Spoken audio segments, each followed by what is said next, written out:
أما بعد فأعوذ بالله من الشيطان الرجيم. بسم الله الرحمن الرحيم.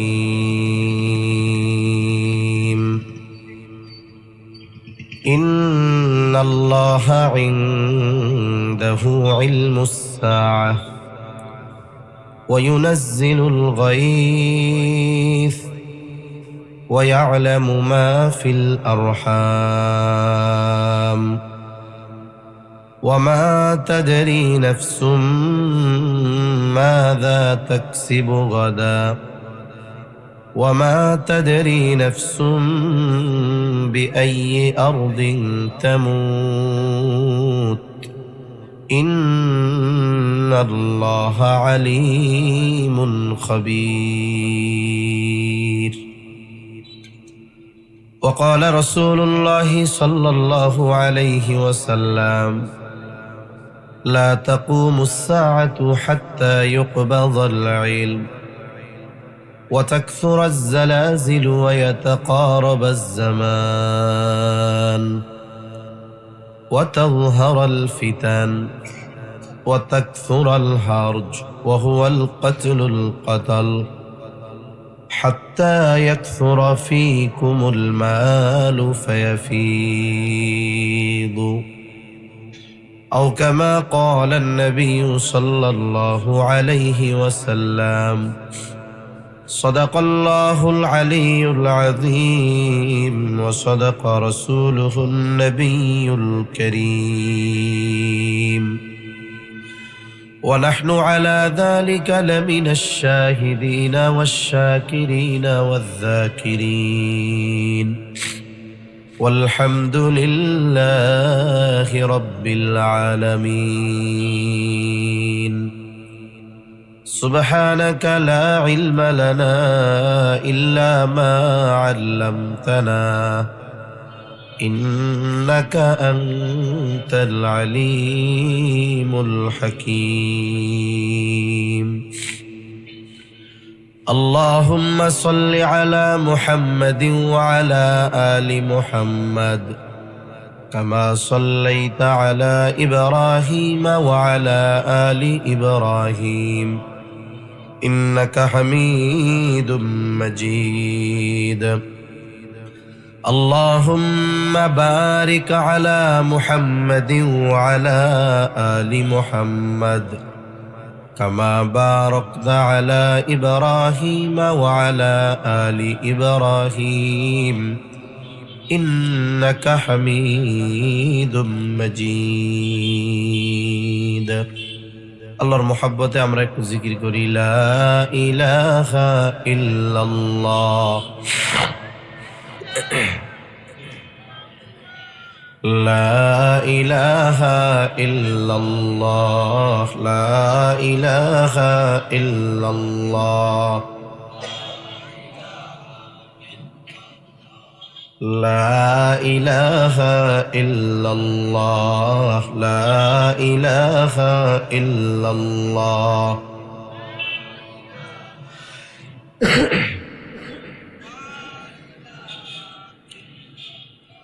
লা ইলাহা ইল্লাল্লাহ মুহাম্মাদুর রাসূলুল্লাহ সাল্লাল্লাহু আলাইহি ওয়াসাল্লাম। আলহামদুলিল্লাহ, ঐতিহ্যবাহী গোপালগঞ্জ জেলার অন্তর্গত মুকসুদপুর থানাধীন মহারাজপুর দারুল উলুম শাহ গুলজারিয়া মাদ্রাসার উদ্যোগে 2 দিনব্যাপী বার্ষিক ওয়াজ ও দোয়ার মাহফিলের প্রথম দিবসের সম্মানিত শ্রদ্ধেয় সভাপতি, আমন্ত্রিত উলামায়ে কেরাম, সামনে উপস্থিত মুরব্বিয়ানে কেরাম, সমবয়সী যুবক বন্ধু, স্নেহের ছোট ভাই, মাইকের আওয়াজ যত দূরে যায় নিজ নিজ স্থানে অবস্থানরতা সম্মানিতা শ্রদ্ধেয় মা ও বোন, আল্লাহ তাআলার দরবারে অগণিত শুকর যে মহান মালিক হায়াতে বরকত দিয়ে সুস্থ রেখে এতক্ষণ পর্যন্ত আমাদের দক্ষিণবঙ্গের অন্যতম প্রসিদ্ধ ও প্রাচীন দ্বীনি এদারা দহরডাঙ্গা মাদ্রাসার সম্মানিত মুহাদ্দিস মুফতি সৈয়দ মকসুদুল হক সাহেব বারাকাল্লাহু ফি হায়াতি, সকলে বলি আমিন। হযরতের জবানে খুবই গুরুত্বপূর্ণ কথা আপনারা শ্রবণ করতেছিলেন। সেই ধারাবাহিকতায় কিছু দ্বীনি কথা মুযাকারা করবার লক্ষ্যে পবিত্র কোরআনুল কারীমের সূরা লুকমানের সর্বশেষ আয়াত ও রাসূল আকরাম সাল্লাল্লাহু আলাইহি ওয়াসাল্লামের অগণিত হাদিস থেকে একটা হাদিস পাঠ করেছি। সে মহান মালিকের শুকরিয়া আদায় করি, যিনি আমাদেরকে কিছু দ্বীনি কথা বলবার এবং শ্রবণ করবার সুযোগ করে দিয়েছেন এই বরকতময় মজমায় উপস্থিত হয়ে। এটা তার পক্ষ থেকে আমাদের জন্য বড় অনুগ্রহ, দয়া। সেজন্য অন্তর থেকে কালিমাতুশ শুকর পাঠ করি, আলহামদুলিল্লাহ। অগণিত দুরূদ ও সালাম সাইয়্যিদুল আম্বিয়া, আশরাফুল আম্বিয়া, খাতামুল আম্বিয়া, ইমামুল মুরসালিন, রাহমাতুল লিল আলামিন মুহাম্মাদুর রাসূলুল্লাহ সাল্লাল্লাহু আলাইহি ওয়াসাল্লামের উপর। যেহেতু 2 দিন ব্যাপী এই আয়োজন, আগামী দিনের শ্রোতাও আপনারা, সাথে সাথে আপনাদের সাথে আরো বড় একটা অংশ এ মজমায় জুড়বে ইনশাআল্লাহ। কারণ আগামীকাল একে তো মাহফিলের সমাপনী দিন, সাথে সাথে আমাদের দেশ বরেণ্য ওয়াইজিন ও উলামায়ে কেরাম উপস্থিত থাকবেন। এজন্য আজকে একটু বেশি ঘুমায়া কালকে যদি বেশি রাত পর্যন্ত থাকা লাগে, এর জন্য প্রস্তুতি আগের থেকে নিলেই ভালো। এজন্য আমি আপনাদের বেশি সময় কষ্ট দিব না। যে আয়াতখানা আপনাদের খেদমতে তিলাওয়াত করেছি, এই আয়াতের মধ্যে আল্লাহ সুবহানাহু ওয়া তাআলা গায়েব সম্পৃক্ত 5টি বিষয়ের কথা বলেছেন। কয়টি বিষয়? 5টি বিষয়। আমরা যে ঈমানদার, আল্লাহ তাআলা কোরআনুল কারীমের সর্ববৃহৎ সূরা বাকারার মধ্যে আমাদের পরিচয় দিয়েছেন। আলিফ লাম মিম যালিকাল কিতাবু লা রাইবা ফীহি হুদাল লিল মুত্তাকিন। কোরআন মুত্তাকিনদের জন্য পথ প্রদর্শক, এ ব্যাপারে কোনো সন্দেহ নাই। মুত্তাকিন কারা? মুত্তাকি কারা? মুত্তাকির কিছু স্তর আছে। যে লেখাপড়া করে সেই ছাত্র, যে ক্লাস 1-এ পড়ে সেও ছাত্র, যে ঢাকা ইউনিভার্সিটিতে মাস্টার্স করতেছে সেও ছাত্র। তবে 2 ছাত্রের মধ্যে তফাৎ কি? বলে প্রাইমারিতে যে পড়ে এর হলো প্রাথমিক স্তরের ছাত্র, আর যে মাস্টার্স করতেছে, পিএইচডি করতেছে সেও ছাত্র, তবে সে হায়ার লেভেলের ছাত্র। ঈমান আনার মাধ্যমে একটা মানুষ মুত্তাকি হয়ে যায়, তবে সে প্রাথমিক স্তরের মুত্তাকি হয়। এজন্য কোরআনুল কারীমের মধ্যে আমরা দেখি অনেক জায়গায় আল্লাহ তাআলা ঈমানদারদেরকে উদ্দেশ্য করে মুত্তাকি হওয়ার নির্দেশ দিয়েছেন। এর দ্বারা উদ্দেশ্য হলো প্রাথমিক স্তরের মুত্তাকি না হায়ার লেভেলের মুত্তাকি? হায়ার লেভেলের মুত্তাকি। কোরআনুল কারীমের শুরুতে যে আমাদের মুত্তাকি বলেছেন, হুদাল লিল মুত্তাকিন, এর দ্বারা উদ্দেশ্য হলো ঈমানদারেরা। তা আমরা ঈমান এনেছি। আল্লাহ তাআলা আমাদের পরিচয় দিতে গিয়ে বলেন, আল্লাযীনা ইউমিনুনা বিল গায়ব। ঈমানদার কারা? প্রাথমিক স্তরের মুত্তাকি কারা? 1 নম্বর এবং সর্বপ্রথমে আল্লাহ তাআলা বলেন, আল্লাযীনা ইউমিনুনা বিল গায়ব। যারা ঈমান আনে কিসের উপরে? গায়েবের উপরে। কিসের উপরে? গায়েবের উপরে। তা এই গায়েব সম্পৃক্ত একটি আয়াতই আপনাদের খেদমতে তিলাওয়াত করেছি। এই আয়াতে 5টি গায়েব সম্পৃক্ত বিষয়ের কথা আল্লাহ তাআলা বলেছেন। কোরআনুল কারীমের আরেক জায়গায় এই 5টি বিষয়কে আল্লাহ তাআলা মাফাতিহুল গায়েব, গায়েবের চাবি সমূহ বলে আল্লাহ তাআলা অভিহিত করেছেন। এবং মুফাসসিরিনে কেরাম বলেন, এই পৃথিবীতে গায়েব সম্পৃক্ত যত বিষয় আছে, সব বিষয়গুলো কোনো না কোনোভাবে এই 5টি বিষয়ের সাথে সম্পৃক্ত। আর একজন মুমিনের ঈমান সবচাইতে বেশি পাকা হয় গায়েবের উপরে যার যত বিশ্বাস বেশি, ঈমান বেশি, আস্থা বেশি, ওই ব্যক্তির আচার আচরণ, আখলাক, আমল এগুলো উন্নত আর সবচেয়ে বেশি হয়। তার মানে বোঝা গেল গায়েবের উপরে ঈমান এটাকে সুদৃঢ় করা প্রকৃত ঈমানদার হওয়ার জন্য অপরিহার্য জরুরি। তা আল্লাহ তাআলা এই আয়াতের মধ্যে সর্বপ্রথম বলেন, ইন্নাল্লাহা ইনদাহু ইলমুস সাআহ। আল্লাহ তাআলা বলেন, নিশ্চয়ই কিয়ামতের ইলম, কিয়ামতের জ্ঞান একমাত্র আল্লাহ তাআলার নিকট। কিয়ামত সংঘটিত হবে এ ব্যাপারে কোনো সন্দেহ নাই, কারণ কিয়ামত হলো আল্লাহ কর্তৃক প্রতিশ্রুত এক বিষয়। এটার ওয়াদা দিয়েছেন আল্লাহ, আর এই ওয়াদার সত্যায়ন আল্লাহর প্রেরিত সব নবী রাসূলগণ করেছে। কিয়ামত সংগঠিত হবে এ ব্যাপারে কোনো সন্দেহ আছে? কেউ যদি কিয়ামতের উপরে অবিশ্বাস রাখে, বিশ্বাস না করে, ঈমান না আনে, তার গোটা হায়াতের সব আমল বাতিল বলে পরিগণিত হবে। কিয়ামত সংগঠিত হবে, আর কিয়ামত হলো পরকালের গুরুত্বপূর্ণ এবং প্রধান একটি পার্ট, অংশ। যেমন আমরা ছোটবেলায় এই পড়াগুলো পড়ছি। একটা সময় মাদ্রাসা অনেক বেশি ছিল না, কিন্তু মসজিদ ভিত্তিক মক্তবগুলো খুব প্রাণবন্ত ছিল। অভিভাবকরা মক্তবের ব্যাপারে এতটা সচেষ্ট ছিলেন যে ফজরের নামাজের জন্য যদি বাচ্চাদের না ডাকতো, কিন্তু মক্তবে না গেলে কোনো ছাড় ছিল না। এখন নামাজের জন্য ডাকে না, মক্তবে না গেলে ছাড়ে না। কেন? ওরে যে নামাজের জন্য ডেকে নামাজ পড়াবে বা পড়তে পাঠাবে, এটা শিখতে হবে তো মক্তব থেকে। এজন্য মক্তব ছিল মুসলিম সমাজের অপরিহার্য দিন শেখার একটা মাধ্যম, জায়গা। এই মক্তবে আমরা ছোটবেলায় যাইতাম, দীর্ঘ সময় মক্তবে আমরা থাকতাম, কারণ ওই সময় কিন্ডারগার্টেন ছিল না। কিন্ডারগার্টেন ওই সময় ছিল না। প্রাথমিক বিদ্যালয়গুলোতে 1 আর 2-তে যারা পড়তো এরা যাইতো সকাল 10টায়, আর যারা 3, 4, 5 পড়তো এরা যাইতো দুপুর 12টা থেকে 4টা। তার মানে সকালবেলা লম্বা একটা সময় মক্তবে আমাদের সময় কাটতো। তা মক্তবে ছুটির 15-20 মিনিট বা আধা ঘন্টা আগে আমাদের সবাইকে এক জায়গায় বসাইতো।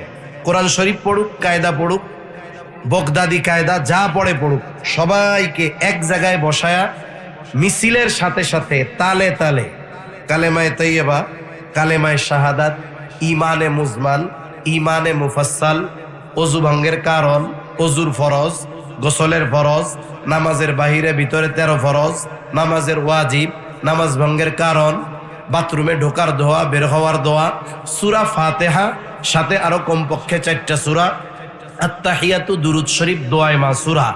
এই ধরনের বিষয়গুলো আমাদেরকে মুখস্থ তালে তালে মিছিলের সাথে সাথে পড়ানো হইতো। ফলশ্রুতিতে কি হতো, যেই ছেলেটা দেখে দেখে কোরআন পড়তে পারে না, কিন্তু নামাজ পড়ার জন্য যা দরকার সব তার সহি এবং সঠিকভাবে জানা হয়ে যেত।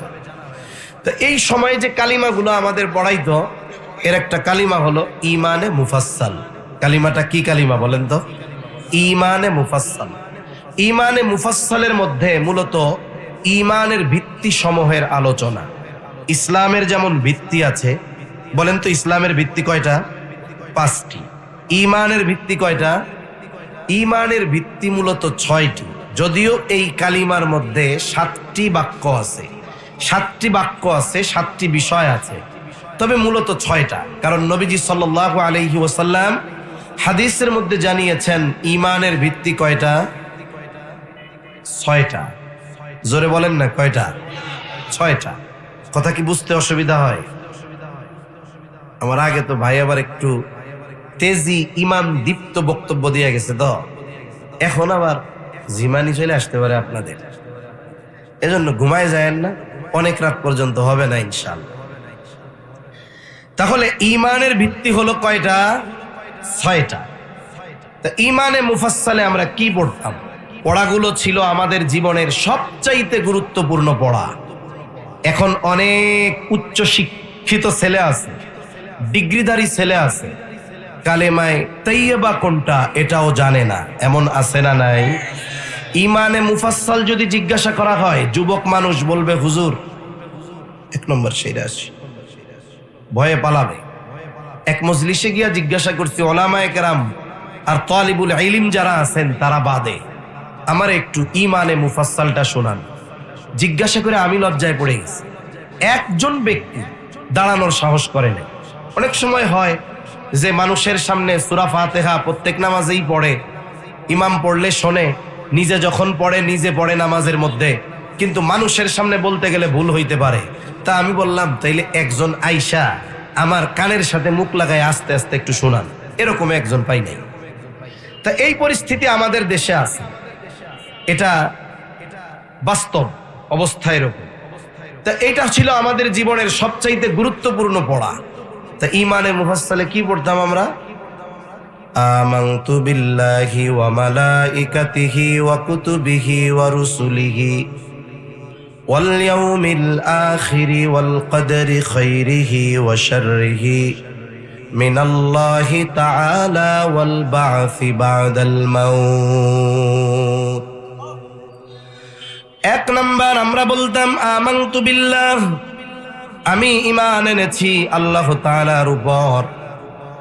দুই নাম্বার ওয়া মালাইকাতিহি, ঈমান এনেছি তার ফেরেশতাগণের উপর। তিন নাম্বার ওয়া কুতুবিহি, ঈমান এনেছি তার নাজিলকৃত কিতাবসমূহের উপর। চার নাম্বার ওয়া রুসুলিহি, ঈমান এনেছি রাসূলগণের উপর। পাঁচ নাম্বার ওয়াল ইয়াউমিল আখিরি, ঈমান এনেছি আখিরাত তথা পরকালের উপর। ছয় নাম্বার ওয়াল কদরি খাইরিহি ওয়া শাররিহি মিনাল্লাহি তাআলা, ঈমান এনেছি তাকদীরের ভালো মন্দ সব আল্লাহর তরফ থেকে হয়, এই বিষয়ের উপর। সাত নাম্বার ওয়াল বা'সি বা'দাল মাউত, আমি ঈমান এনেছি মৃত্যুর পরে পুনরায় জীবিত হওয়ার উপর। মোট বাক্য কয়টা? 7টা। তবে মরার পরে যে আবার জীবিত হব, এটা ইহকালে না পরকালে, দুনিয়ায় না আখেরাতে? তাহলে 5 নম্বরে আমরা বলেছি ঈমান এনেছি আখেরাতের উপর। তার মানে মরার পরে পুনরায় জীবিত হওয়া এটা আখেরাতের অন্তর্ভুক্ত। এই হিসাবে 7 নম্বরটাও 5 নম্বরের মধ্যে। তাহলে এই দুটা মিলে হলো 2 in 1, একের মধ্যে 2। এই দুটো মিলে যদি 1 হয়, বাকি থাকে 5। সর্বসাকুল্য ঈমানের ভিত্তি কয়টা? 6টা। এই যে আখেরাতের উপরে ঈমান এনেছি, আখেরাত কখন হবে? আমি যদি এখন মারা যাই, আমার আখেরাত শুরু। যে যখনই মারা যাবে তখনই তার আখেরাত শুরু। তবে আখেরাতের মোস্ট ইম্পর্ট্যান্ট এবং সবচাইতে গুরুত্বপূর্ণ যে বিষয়, সেটার নাম হলো কিয়ামত। এটা আখেরাতের সবচাইতে গুরুত্বপূর্ণ অংশ। এটার ওয়াদা আল্লাহ তাআলা বারবার দিয়েছেন, নবী রাসূলগণ এই ওয়াদার ব্যাপারে সত্যায়ন করেছেন। এ কিয়ামত সংগঠিত হবেই হবে, কোনো সন্দেহ নাই। তবে এই কিয়ামত কখন সংগঠিত হবে এর ইলম, এর জ্ঞান দুনিয়ার কোন সৃষ্টির কাছে নাই, একমাত্র যার কাছে তিনি কে? আরো জোরে বলেন কে? আল্লাহ। কিন্তু আমাদের দেশে কিছু ভাই আছে, ওনারা নবীজিকে মহব্বত করেন, যদিও নবীর সুন্নাত অনুসরণ করেন না, অথচ নবী বললেন আমার সুন্নাত অনুসরণের মাধ্যমে আমার মহব্বতের প্রমাণ হবে। ওনারা সুন্নাত মানেন না, মৌখিকভাবে নবীকে মহব্বত করেন।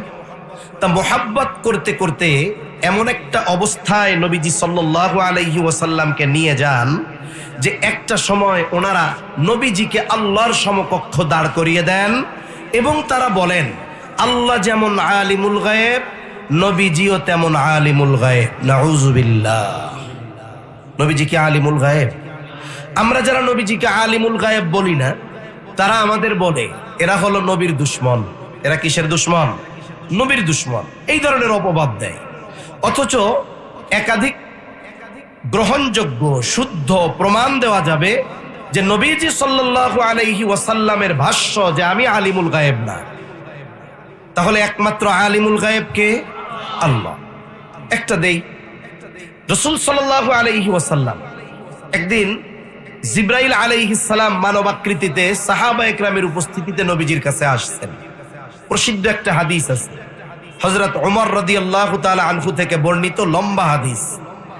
জিবরাইল আলাইহিস সালাম নবীজির কাছে আসছেন। এই হাদিসটার একটা নাম হলো হাদিসে জিবরিল, আরেক নাম হলো উম্মুস সুন্নাহ। সাহাবা একরামের উপস্থিতিতে জিবরাইল আলাইহিস সালাম নবীজির কাছে আসছেন। উদ্দেশ্য সাহাবা একরামকে দ্বীন শিক্ষা দেওয়া। কিন্তু মানবাকৃতিতে যে জিবরাইল আলাইহিস সালাম আসছেন এটা নবীজি জানলেও বুঝলেও সাহাবা একরাম জানেন না, যতক্ষণ না পরিচয় নবীজি না দিয়েছেন। উনি এসে নবীজিকে প্রশ্ন করেছেন, কয়েকটা প্রশ্ন। এক নাম্বার জিজ্ঞাসা করছেন, আখবিরনি আনিল ইসলাম। জিবরাইল আলাইহিস সালাতু ওয়াস সালাম নবীজির কাছে আসছেন, নবীজির হাঁটুর সাথে হাঁটু লাগায়া বসছেন, প্রশ্ন করতেছেন, আখবিরনি আনিল ইসলাম, আপনি আমাকে ইসলামের ব্যাপারে খবর দেন, ইসলাম কি জিনিস আপনি আমাকে বলেন। আপনারা যদি জেনে থাকেন জবান খুলে জবাব দেন, ইসলামের ভিত্তি কয়টা? এত জোরে কইছেন মাশাআল্লাহ। ওরে বাবা, এত জোরে 5টা কইছেন। ইসলামের ভিত্তি কয়টা? আরো জোরে বলেন, কয়টা? 5টা। এখন আপনাদের দিয়ে একটু বলাইতেছি কেন? কইতে পারে হুজুর 5টা আপনিও জানেন আমরাও জানি, এত জোরে কওয়া লাগে? এ কোনো কথা হইল? তা ছোটবেলায় আমাদের সময় তো মোবাইল ছিল না ছোটবেলায়, তা ওই সময় আর এই সময়ের মধ্যে তফাৎ কি? এখন যদি কেউ ছোট বাচ্চারে ঘুমাইতে বলে, বাচ্চা 1 নম্বরে কয় মোবাইলটা দাও, একটা গেমস খেলে নেই, এরপরে ঘুমামো, ঠিক না? আর আমাদের সময় ঘুমাইতে বললে আমরা বলতাম একটা গল্প কও, ঘুমামো। অনেক সময় দাদি, দাদা, নানা, নানি, বাবা, মা যেই হোক গল্পের আবদার থাকতো আমাদের। দাদির কাছে শুইছে, ঘুমাইতে বলছে, দাদি একটা গল্প কও। দাদি গল্প শুরু করছে। এক দেশে এক রাজা ছিল। বলেন তো, এরপরে আমরা যারা গল্প শুনতাম আমরা কি বলতাম? আপনারা মনে হয় শুনেন নাই। কি কইতাম? এক দেশে এক রাজা ছিল। রাজার একটা ঘোড়া ছিল। ঘোড়ার 2টা পাখনা ছিল। মানুষের ঘোড়া হাইটা হাইটা চলতো। আর রাজার ঘোড়া উড়া উড়া চলতো। এখন হু হা বন্ধ হয়ে গেছে। গল্প আছে না শেষ? তা গল্প চলে ততক্ষণ, হু হা আছে যতক্ষণ। এখন আপনাদের থেকে একটু ফিডব্যাক নেওয়া এই উদ্দেশ্যে যে আপনারা জইমা গেছেন, ঘুমায়া গেছেন নাকি শেষ হয়ে গেছেন, এটা একটু জানা বোঝার জন্য জানা কথাই আবার আপনাদের কাছে একটু শুনতে চাই, এছাড়া আর কিছু না। তাহলে ইসলামের ভিত্তি কয়টা? 5টা। নবীজি এই 5টার কথাই বলছেন। এরপরে প্রশ্ন করা হলো, আখবিরনি আনিল ঈমান, আপনি আমাকে ঈমানের ব্যাপারে খবর দেন, ঈমান কি জিনিস? নবীজি জবাব দিলেন, ওই যে ঈমানে মুফাসসাল থেকে জানছি ঈমানের ভিত্তি কয়টা। আরো জোরে বলেন, কয়টা? নবীজি এই 6টার কথা বললেন। এরপরে প্রশ্ন করলেন জিবরাইল আলাইহিস সালাম, আখবিরনি আনিল ইহসান, ইহসানের ব্যাপারে আমারে খবর দেন, ইহসান কি জিনিস? নবীজি সাল্লাল্লাহু আলাইহি ওয়াসাল্লাম জবাব দিলেন, আন তা'বুদাল্লাহা কাআন্নাকা তারাহু ফাইন লাম তাকুন তারাহু ফাইন্নাহু ইয়ারাকা, যে তুমি এমন ভাবে ইবাদত করবে কেমন যেন তুমি আল্লাহকে দেখে দেখে ইবাদত করতেছো। যদি এমনটা না হয়, ফাইন লাম তাকুন তারাহু ফাইন্নাহু ইয়ারাকা, যদি এমনটা না হয়, বলেন তো আল্লাহ তাআলা যে আমাকে আমাদেরকে দেখেন, এ ব্যাপারে কোনো সন্দেহ আছে নাকি? এই বিশ্বাস থাকতেই হবে কমপক্ষে যে আমাকে আমার মালিক দেখতেছে, এভাবে ইবাদত করবে। এরপরে নবীজি সাল্লাল্লাহু আলাইহি ওয়াসাল্লামকে প্রশ্ন করা হলো, আখবিরনি আনিস সাআহ, আপনি আমাকে কিয়ামতের ব্যাপারে খবর দেন, কিয়ামত কখন সংগঠিত হবে আমারে একটু বলেন। প্রশ্ন করে কে? রূহুল আমিন, ওহীর বাহক। জবাব দিচ্ছেন ওহীর ধারক রাহমাতুল লিল আলামিন। নবীজি এই প্রশ্নের জবাবে বললেন, মাল মাসউলু আনহা বিআলামা মিনাস সাইল। নবীজি বলেন, এই ব্যাপারে যাকে প্রশ্ন করা হয়েছে তিনি প্রশ্নকারীর চাইতে বেশি জানেন না। তার মানে উভয়ে তো উভয়কে চিনে, কেমন যেন নবীজি বলতেছে, ও ভাই জিবরিল, কিয়ামত কখন সংগঠিত হবে আপনিও যেমন জানেন না, আমিও তেমন জানি না। জিবরাইল আলাইহিস সালামও জানে না কিয়ামত কখন সংগঠিত হবে, নবীজিও জানে না। এরপরে বলছে আমারে কিছু আলামত বলেন। নবীজি দুইটা আলামতের কথা বলছে, এর মধ্যে একটা নিয়ে একটু বলি। একটা আলামতের ব্যাপারে নবীজি বলেন, আন তালিদাল আমাতু রাব্বাতাহা, দাসী তার মনিবকে প্রসব করবে। এটার ব্যাখ্যায় মুহাদ্দিসিন ইকরাম কয়েকটা বিষয়ের কথা উল্লেখ করেন। একটা বিষয় আমরা জানি, আমরা অনেক সময় আমাদের অনেকের মুখে শুনি পশ্চিমা কালচার, ওয়েস্টার্ন কালচার, পাশ্চাত্য সভ্যতা, শুনি কি শুনি না? আমাদেরকে অনেকে এই সবক দিতে চায় যে তোমরা যদি আধুনিক হতে চাও, এই পৃথিবীতে উন্নতি অগ্রগতির রেসে যদি টিকে থাকতে চাও, তাইলে পশ্চিমাদের অনুকরণ করো। আমাদেরকে সবক দেয়। তাদের এই সভ্য নামের অসভ্য কালচারের মধ্যে এমন কিছু বিষয়ের বৈধতা দেওয়া আছে যে বিষয়গুলো আমরা কল্পনা করতেও ঘৃণা পাই। যেমন বলে ওদের কালচার হলো এইরকম, যদি উভয়ের মধ্যে সম্মতি থাকে, সম্মতি, মায়ের সাথে ছেলে, বাবার সাথে মেয়ে, ভাইয়ের সাথে বোন, ব্যভিচারে লিপ্ত হওয়া এটা মন্দ মনে করে না। নাউযুবিল্লাহ। এটা হলো ওদের সভ্যতার নামে সর্বোচ্চ নোংরামির একটা দৃষ্টান্ত। বাবা মনে করে সে মেয়ের চাহিদা পূরণ করছে, ভাই মনে করে বোনের চাহিদা পূরণ করছে, ছেলে মনে করে সে মায়ের চাহিদা পূরণ করছে। মুসলিম সমাজে একজন মানুষ নামাজ না পড়তে পারে, অনেক পাপাচার অনাচারে লিপ্ত হতে পারে, কিন্তু এই ধরনের কোনো বিষয় যদি কোনো সময় শয়তান তার দেমাগে এনেও দেয়, নিজের প্রতি 1000 বার থুতু আর ধিক্কার নিক্ষেপ করে, ঠিক কিনা বলেন? মুসলিম সমাজে এটা নাই। তবে মুসলিম সমাজে কি আছে? মুসলিম সমাজে আছে মায়ের সাথে সর্বোচ্চ অসদাচরণ। কেমন? মনে করেন একজন মা, তার বাচ্চার বয়স যখন 2 বছর, স্বামী মারা গেছে। এইরকম শত শত নয়, হাজার হাজার দৃষ্টান্ত আমাদের দেশে পাওয়া যাবে। শুধুমাত্র ওই সন্তানের চেহারার দিকে তাকিয়ে ওই মা অন্য কোনো জায়গায় বিবাহ বন্ধনে আবদ্ধ হন নাই। নিজের জীবন যৌবন সর্বস্ব ত্যাগ করে মানুষের কটু কথা, খোঁচা কথা শুনে, মানুষের বাড়িতে কাজ করে, মানুষের কাছে সাহায্য চেয়েছে, ওই ছোট বাচ্চাটাকে তিল তিল করে বড় করে তুলেছে, লেখাপড়া শিখিয়েছে। ছেলেটা এখন ঢাকা শহরে অনেক বড় ব্যবসায়ী, টাকা পয়সার অভাব নাই। 2-4টা বাড়ি তার আছে ঢাকায়, 5 তলা, 10 তলা, 7 তলা, 8 তলা বাড়ি। ওই সন্তানের মা, যেই মা জীবনের সর্বস্ব ত্যাগ করার বদৌলতে আজকে তার ওই অবস্থান, ওই মা পড়ে আছে মনে করেন মহারাজপুর গ্রামে এক কোনায় কুড়ে এক ঘরের মধ্যে মা পড়ে আছে, খাবার নাই, পানি নাই, ওষুধ নাই।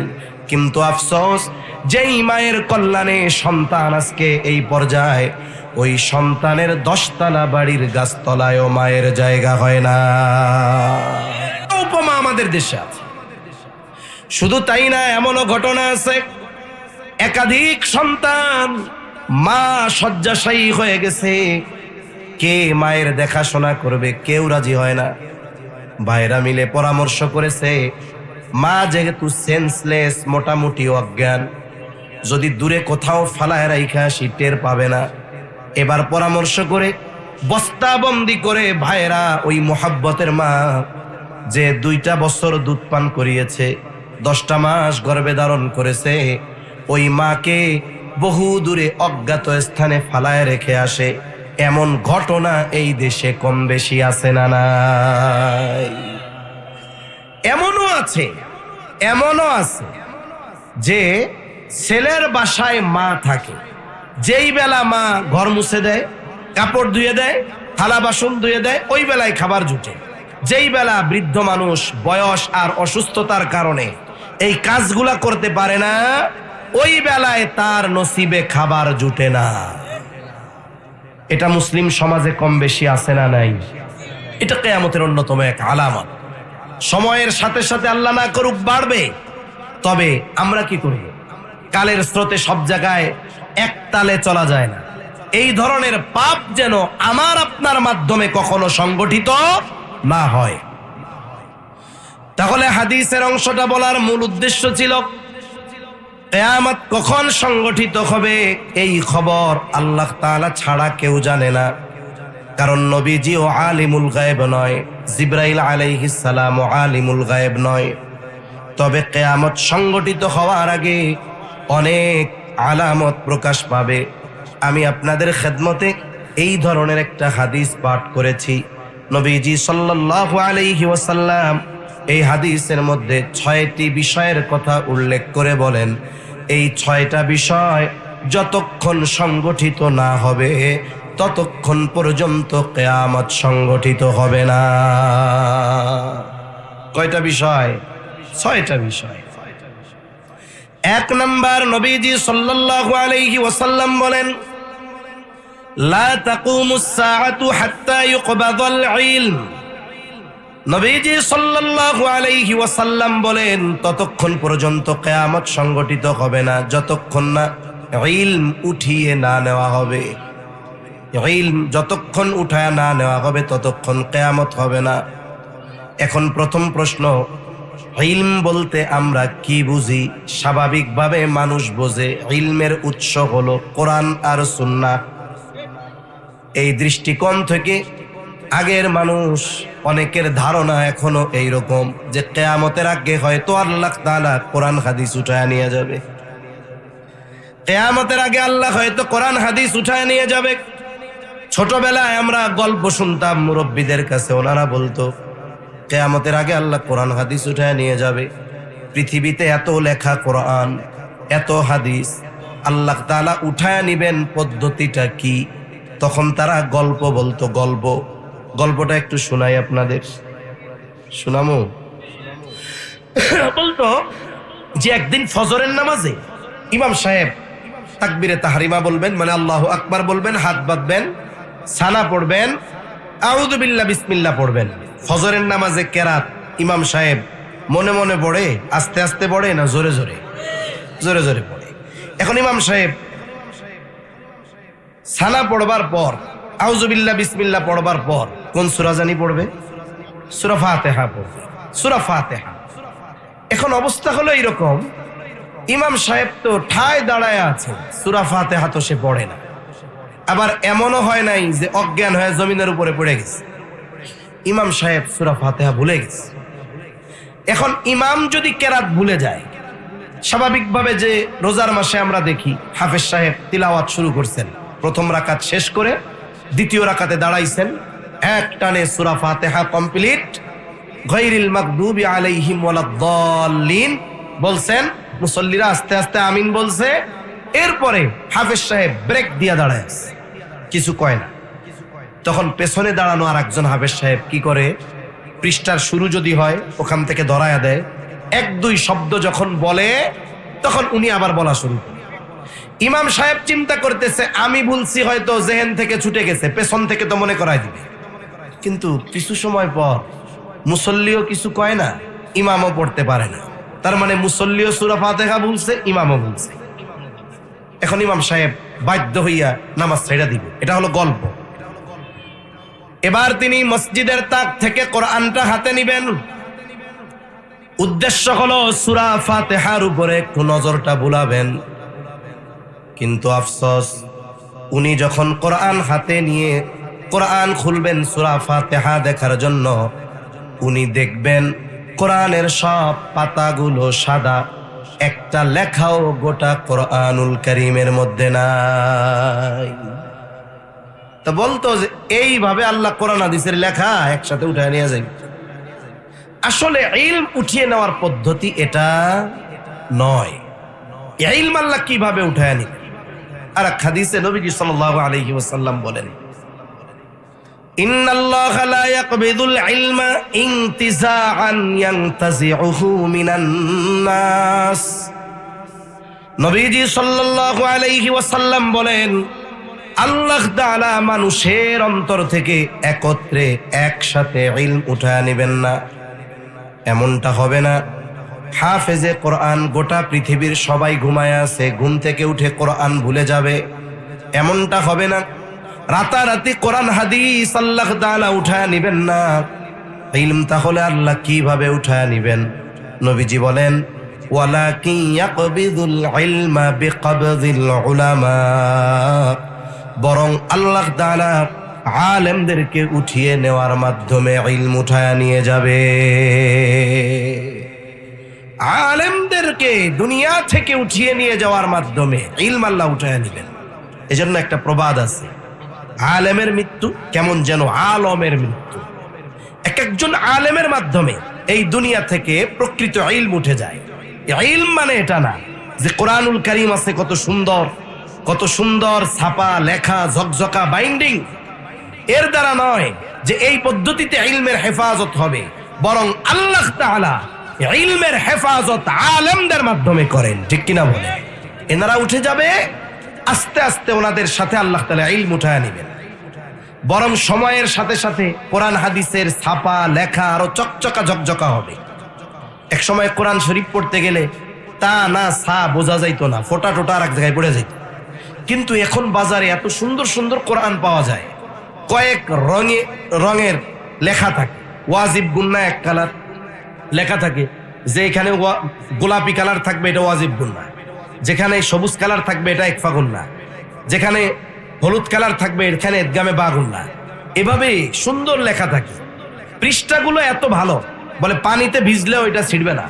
অথচ আগের পাতা ছিল নিউজ প্রিন্টের। ছাপাখানাগুলার মধ্যে মাঝে মধ্যে নুন হয়ে যাইতো কফ, কফ হয়ে যাইতো ফা, মাঝে মধ্যে তা হয়ে যাইতো সা, কারণ ওই যে উল্টা পাল্টা ফোটা পড়ে যাইত। এখন কোরআনের লেখা উন্নত হয়েছে, ছাপা ঝকঝকা হয়েছে। বলেন তো আগের মতো আমল বাড়ছে নাকি? জোরে বলেন, বাড়ছে? বাড়ে নাই। নবীজি সাল্লাল্লাহু আলাইহি ওয়াসাল্লাম বলেন, ইউশিকু আন ইয়াতিয়া আলান নাসি জামান লা ইয়াবকা মিনাল কুরআনি লা ইয়াবকা মিনাল ইসলামি ইল্লা ইসমুহু ওয়া লা ইয়াবকা মিনাল কুরআনি ইল্লা রাসমুহু। নবীজি সাল্লাল্লাহু আলাইহি ওয়াসাল্লাম বলেন, অচিরে এমন এক জামানা আসবে, এমন এক সময় আসবে, ইসলাম শুধু নামে থাকবে, বাস্তবে ইসলাম থাকবে না। যদি জবাবটা জানা থাকে জবাব দিবেন জবান খুলে। বলেন তো আমাদের দিন কি? আরো জোরে বলেন নাকি? আমাদেরকে যদি জিজ্ঞাসা করে আপনার ধর্ম কি, বলেন তো ইসলাম কি, এটা কি শুধু মুখ দিয়ে বলার বিষয় নাকি আমার বাস্তব জীবনে আমলের বিষয়? ইসলাম কি? আমরা অনেকে মনে করি ইসলাম হলো শুধুমাত্র নামাজ রোজা হজ যাকাতের মধ্যে সীমাবদ্ধ। না না, ইসলাম হলো কমপ্লিট কোড অফ লাইফ, একটা পরিপূর্ণ জীবন ব্যবস্থা। আল্লাহর পক্ষ থেকে যেই জীবন ব্যবস্থা আমাদের দেওয়া হয়েছে, ওখানে ব্যক্তি জীবন থেকে নিয়ে একেবারে রাষ্ট্রীয় জীবন পর্যন্ত সব ধরনের সমাধান আছে না নাই? শুনেন, ইসলাম মানতে পারি আর না পারি, কিন্তু ইসলাম যে পূর্ণাঙ্গ জীবন ব্যবস্থা এটা বিশ্বাস না করলে উপায় নেই। একটা হলো আমি ইসলাম মানতে পারতেছি না, এটা আমার ব্যর্থতা, আমার দুর্বলতা, আমার অপারগতা, আমার গুনাহ। তবে আমি এটা বিশ্বাস করি ব্যক্তি জীবন থেকে নিয়ে রাষ্ট্রীয় জীবন সব জায়গায় ইসলাম সমাধান দিয়েছে। ঠিক কিনা বলেন? এটা যদি কেউ অস্বীকার করে তাহলে সে বেঈমান। সোজা স্পষ্ট কথা। সে কি? জোরে বলেন। সে বেঈমান, কোনো সন্দেহ নেই। এখন রাষ্ট্রীয় ব্যবস্থাপনার কথা বাদ দেন, ইসলাম তো আমাদের ব্যক্তিগত জীবনেও নাই, আছে? পরিপূর্ণ ইসলাম ব্যক্তিগত জীবনেও নাই। অথচ যতটুক মানার সুযোগ ছিল ইসলাম আমাদের, আমরা ততটুকুও মানি না। যতটুক মানার ক্ষেত্রে কোনো বাধা নাই, কোনো বিপত্তি নাই, কোনো অসুবিধা নাই, ওই পরিমাণ ইসলাম যদি আমি আপনি না মানি, বাকিটুকুর ব্যাপারে যদি বিশ্বাস না রাখি, আল্লাহর কসম কবরে গিয়ে তোমার দিন কি এই প্রশ্নের জবাব দেওয়া সম্ভব নয়। আফসোসের বিষয়, যতটুকু ইসলাম মানার ক্ষেত্রে বাধা নাই এতটুকু আমরা মানি না। বরং আমাদের অনেকের উসুল হলো এরকম, মনে করি আর কি, যে ইসলাম মানব কখন, বলে গোটা দেশে ইসলামী শাসন ব্যবস্থা যখন কায়েম হবে তখন। এ চিন্তা যারা করে তারা জীবনে ইসলাম প্রতিষ্ঠা হওয়া এ দু চোখে দেখতে পারবে না। কেন? কারণ পরিবর্তনের শুরুটা আমার থেকে করতে হবে। আমার পরিবর্তন হবে, আমার পরে আমার পরিবারের পরিবর্তন হবে, আমার প্রতিবেশীর পরিবর্তন হবে, আমার সমাজের পরিবর্তন হবে। হাজারো সমাজ মিলে একটা শক্তিশালী প্রাচীর গড়ে উঠবে, এদের মাধ্যমে এলাকার পরিবর্তন হবে। একটা সময় ধারাবাহিকতার সাথে গোটা রাষ্ট্রের পরিবর্তন হবে ইনশাআল্লাহ। কিন্তু আমরা যতটুকু মানার সুযোগ ইসলাম ততটুকুও মানি না, এটা আমাদের জন্য বড় দুঃখের বিষয়। তাহলে নবীজি বলেন, এমন এক জামানা আসবে ইসলাম শুধু নামে থাকবে, বাস্তবে ইসলাম থাকবে না। এরপরে নবীজি সাল্লাল্লাহু আলাইহি ওয়াসাল্লাম বলেন, ওয়ালা ইয়াবকা মিনাল কুরআনি ইল্লা রাসমুহু। কোরআন শুধু লেখায় থাকবে, কোরআনের আমল থাকবে না। কোরআনের আমল আমাদের মধ্যে আছে নাকি? জোরে গণ, জোরে বলেন, আছে নাকি? নাই। আমল একটা পাশে রাখেন। একটা সময় তো মুসলমানদের প্রত্যেকটা ঘরে ঘরে ফজরের নামাজের পরে কোরআন তিলাওয়াতের আওয়াজ হইত। একটা সময় আমরাও আমাদের ছোটবেলায় এই দৃশ্য দেখার সৌভাগ্য হয়েছে। এশার নামাজের পর সবাই ঘুমায়া যাইত, কারণ বিদ্যুৎ ছিল না।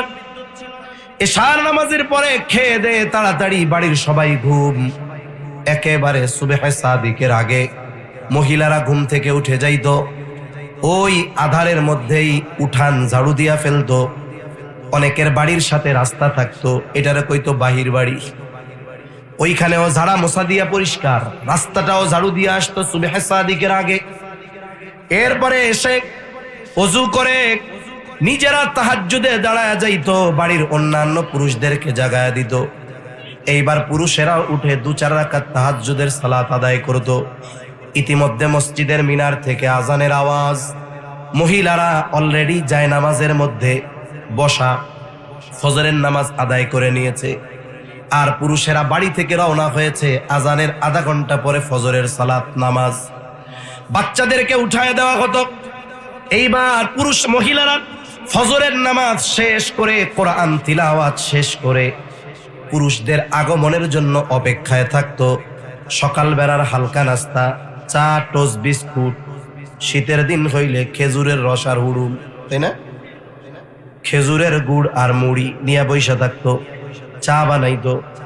এবার পুরুষেরা মসজিদ থেকে নামাজ শেষ করার পরে সকালবেলার যত মামুলাত আছে শেষ করে বাসায় আসতো। একটু চায়ে চুমুক দিয়া এইবার কোরআন তিলাওয়াত শুরু করে দিত। আর মহিলারা তাদের ঘরের কাজগুলো শুরু করে দিত। ওই সময় কোনো ব্যক্তি যদি সকালবেলায় কোনো প্রয়োজনে বের হতো, মুসলমানদের প্রত্যেকটা ঘর থেকে গুনগুন কোরআন তিলাওয়াতের আওয়াজ পাওয়া যাইত। শুদ্ধ হোক আর না হোক, কমপক্ষে কোরআন শরীফের লেখাগুলোর সাথে হাত মিশায়া আবেগ দরদে যা পড়ে পড়ুক, পড়তো।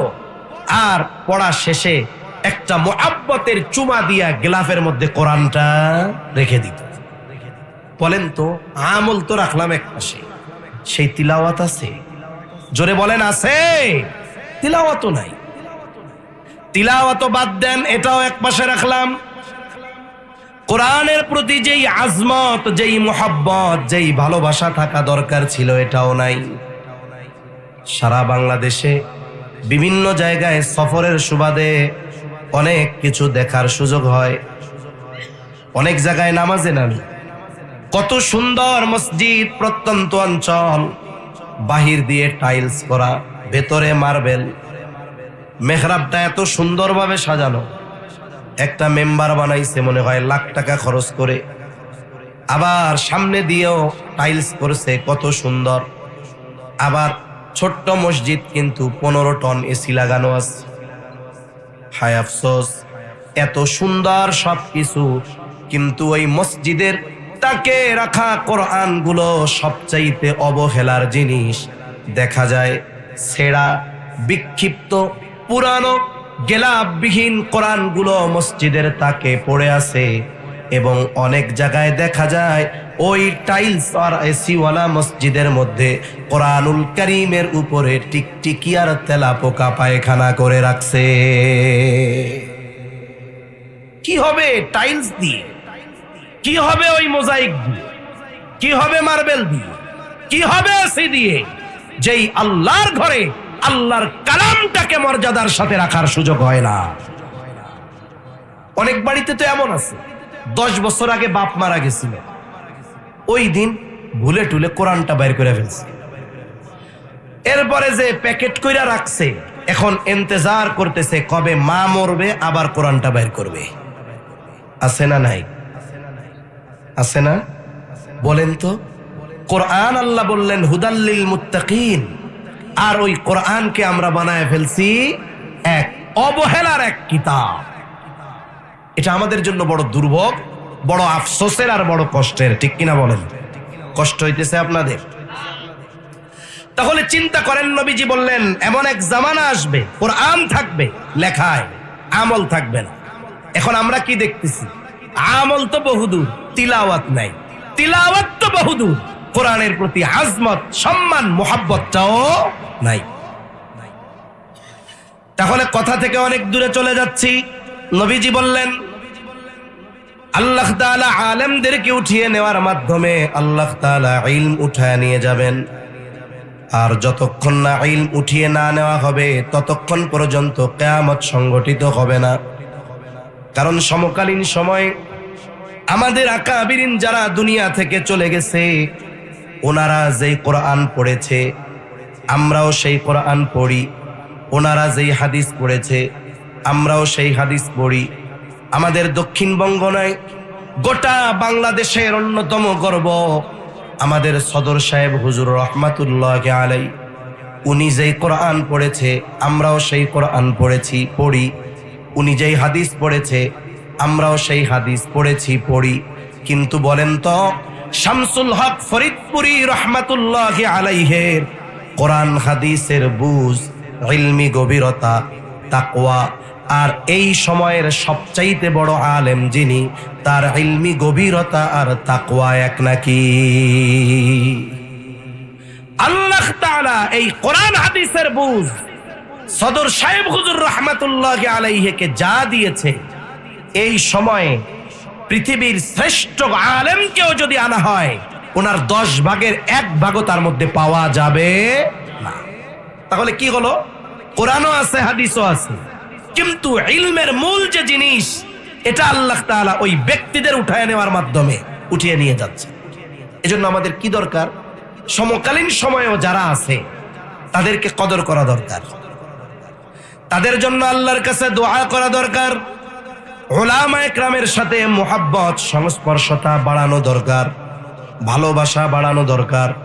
সাথে সাথে মাদ্রাসাগুলো যেখান থেকে আলেম হয়, আলেম, অনেকে মনে করে আমাদের গ্রামের মাদ্রাসা এটা তো ছোট মাদ্রাসা, গওহরডাঙ্গা বড় মাদ্রাসা, ফরিদাবাদ বড় মাদ্রাসা, লালবাগ বড় মাদ্রাসা, যাত্রাবাড়ি বড় মাদ্রাসা, হাটহাজারি বড় মাদ্রাসা, পটিয়া নানুপুর জিরি বড় মাদ্রাসা, ওখানে দাওরায়ে হাদিসে হাজার হাজার হাজার হাজার ছাত্র।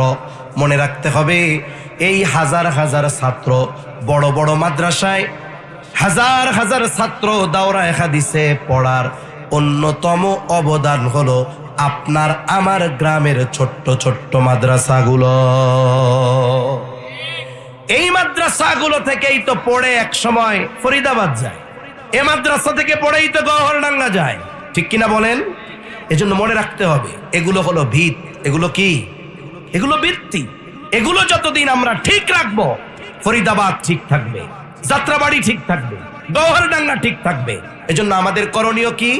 আলেমদের সাথে মোহাব্বত, সম্পর্ক বাড়ানো, মাদ্রাসাগুলোর প্রতি সর্বোচ্চ আন্তরিক হওয়া।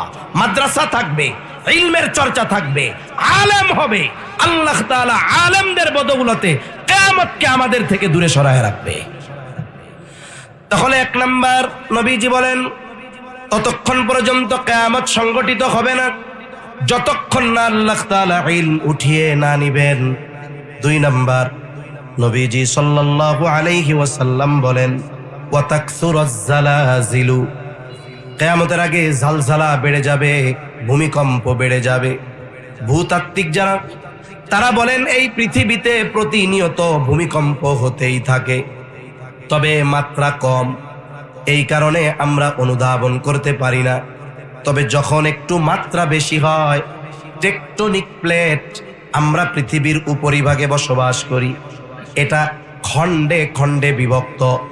এই এক একটা খণ্ডকে মনে করেন এক একটা প্লেট বলা হয়। এগুলো নড়াচড়া করে সব সময়, অল্প নড়াচড়া করে, ভূমিকম্পের মাত্রা কম টের পাই না। কিন্তু যখন নড়াচড়ার মাত্রা একটু বেড়ে যায়, 7, 6, 7, 8 মাত্রার ভূমিকম্প হয়, তখন তুরস্কের মতো উন্নত দেশের, থাইল্যান্ডের মতো উন্নত দেশের উঁচু উঁচু ইমারতগুলো মুহূর্তের মধ্যে তছনছ হয়ে যায়। সম্প্রতি সময়ে পৃথিবীতে অন্যান্য সময়ের তুলনায় বড় বড় ভূমিকম্প খুবই নিকটবর্তী সময়ে বেশি বেশি হয়েছে। কয়েক বছর আগে হয়েছে তুরস্কে, হাজার হাজার মানুষ মারা গেছে। তারপরে হলো আফগানিস্তানে, এরপরে কয়েকদিন হলো থাইল্যান্ড আর মায়ানমার সীমান্তে উঁচু উঁচু বিল্ডিং গুলো কেমন যেন বাতাসে এরকম নড়তেছে। এখন ভূমিকম্প কেন হয়? ভূতাত্ত্বিকরা বলে টেকটনিক প্লেটের নড়াচড়া বাড়ার কারণে।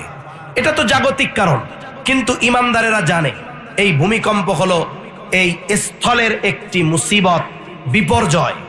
আর বিপর্যয় কেন হয়? ইমানদার ব্যক্তি শুধু জাগতিক কারণকে সামনে রাখে না, বরং সে কোরআন সুন্নাহর আলোকে এই ধরনের ঘটনা কেন ঘটে এই ব্যাপারে সে জানতে আগ্রহী হয়। ভূমিকম্প কেন হয়? জবাবটা আল্লাহর কাছ থেকে নেই। জবাব দিবেন কে? ঘুম আসছে? তাকবীর দেন তো, নারায়ে তাকবীর, নারায়ে তাকবীর।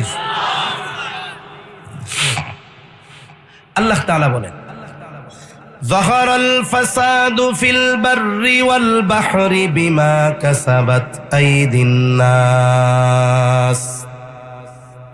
আল্লাহ তাআলা বলেন, জলে স্থলে যত ধরনের বিপর্যয় সংঘটিত হয় সব মানুষের হাতের কামাই। তার মানে আমাদের হাতের কামাই। কোন কারণে হয়? বলে আমাদের বদআমলের কারণে আল্লাহ তাআলা শাস্তি দেয়। তাহলে ভূমিকম্প হয়, এটা আমাদের হাতের কামাই। পানিতে কি হয়? বলে সিডর, আইলা, লাইলা, সুনামি, জলোচ্ছ্বাস, এগুলো সব আমাদের হাতের কামাই। স্থলে কি হয়? ভূমিকম্প, ভূমিধস, অতিবৃষ্টি, অনাবৃষ্টি, অতি খরা, এগুলো আমাদের হাতের কামাই। আমাদের পাপের কারণে এইগুলা হয়। আর এক হাদিসের মধ্যে নবীজি জানায় দেন, কয়েকটা হাদিসের সারমর্ম হলো এইটা, জমিনের মধ্যে যখন পাপাচার বেড়ে যায়, যাকাতকে মানুষ যখন জরিমানা মনে করে, স্ত্রীকে প্রাধান্য দিতে গিয়ে মায়ের অবাধ্যতা করে, গান বাদ্য, মদ পান এগুলো বেড়ে যায়, অশ্লীলতা, জেনা, ব্যভিচার যখন বেড়ে যায়, ভূমিকম্প, ভূমিধস তখন বেড়ে যায়। বলেন তো, সময়ের সাথে সাথে এই ধরনের পাপগুলো বাড়তেছে না কমতেছে? বাড়তেছে। তার মানে সামনের সময় ভূমিকম্প আরো বাড়বে না কমবে? এখন আমরা কি করব? পাপ যেহেতু বাড়বে আমরাও করব, কি বলেন? এই ধরনের অপরাধগুলো যেন আমার আপনার মাধ্যমে না, এ ব্যাপারে সতর্ক থাকবো কোন ইনশাআল্লাহ। আল্লাহ আমাদের হেফাজত করেন। 3 নাম্বার কারণ নবীজি বলেন, ওয়ায়াতাকারাবাজ জামান, সময় যতক্ষণ না সংকুচিত হবে, নিকটবর্তী হবে, ততক্ষণ পর্যন্ত কিয়ামত সংগঠিত হবে না। তার মানে কিয়ামতের আগে সময় নিকটবর্তী হয়ে যাবে। হাদিসের মধ্যে আসছে, নবীজি বলেন, আখিরুজ জামানে, 1 যুগ 12 বছরকে মনে হবে 1 বছরের মতো, বছরকে মনে হবে মাসের মতো, মাসকে মনে হবে সপ্তাহের মতো, সপ্তাহকে মনে হবে দিনের মতো, দিনকে মনে হবে ঘন্টার মতো, ঘন্টাকে মনে হবে মিনিটের মতো, মিনিটকে মনে হবে আগুনের স্ফুলিঙ্গ, তার মানে সেকেন্ডের মতো।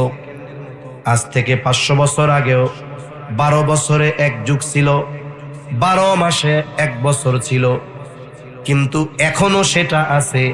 কিন্তু এখন কেমন যেন মনে হয় মুহূর্তের মধ্যে শুধু বছর পরিবর্তন হয়। এই যে সময় নিকটবর্তী হয়ে যাবে, এর দ্বারা উদ্দেশ্য মুহাদ্দিসিনে কেরাম বলেন যে সময় থেকে আল্লাহ বরকত উঠায় নিয়ে যাবে। বরকত এটা দেখা যায় না, তবে এটা খুব গুরুত্বপূর্ণ এক জিনিস। এই পৃথিবীর অন্যতম একজন আলেমে দিন জাস্টিস মুফতি তকি উসমানী দামাত বারকাতুহুল আলিয়া হযরত সময়ের মূল্যায়ন নিয়ে আলোচনা করতে গিয়ে উনি বলেন, সময় হলো এমন এক জিনিস, মানুষ তার সময়ের ব্যবহারের মাধ্যমে সময়কে প্রলম্বিত করতে পারে, আবার সময়ের অপব্যবহারের মাধ্যমে সময়কে সে বরকত শূন্য করে ফেলতে পারে। তার মানে মূল কথা হলো, ভালো কাজে সময় ব্যয় করলে সময়ের মধ্যে বরকত দেয় কে? আরো জোরে বলেন কে? আর যদি গুনার কাজে সময় ব্যয় করে, দ্রুততার সাথে অনেক সময় চলে যায়। এখন একটা দুইটা উদাহরণ দিলে বুঝতে সহজ হবে। আমাদের দেশে এক ইমাম সাহেব এক মসজিদে আছে 10 বছর। কয় বছর? কথার কথা আর কি। 10 বছরে তার বেতন 1000 টাকা বাড়ে নাই। এরকম মসজিদ অনেক আছে না নাই? আছে। মসজিদ পাকা হয়েছে, মসজিদে বেড়া ছিল না, ওই বাঁশ দিয়া বানায় রাখতো, ওইটা এখন গ্রিলের হয়েছে, টাইলস হয়েছে, কিন্তু ইমাম সাহেবের বেতন 3000 থেকে আর 3500 হয় না। এরকম অনেক মসজিদ আছে না নাই?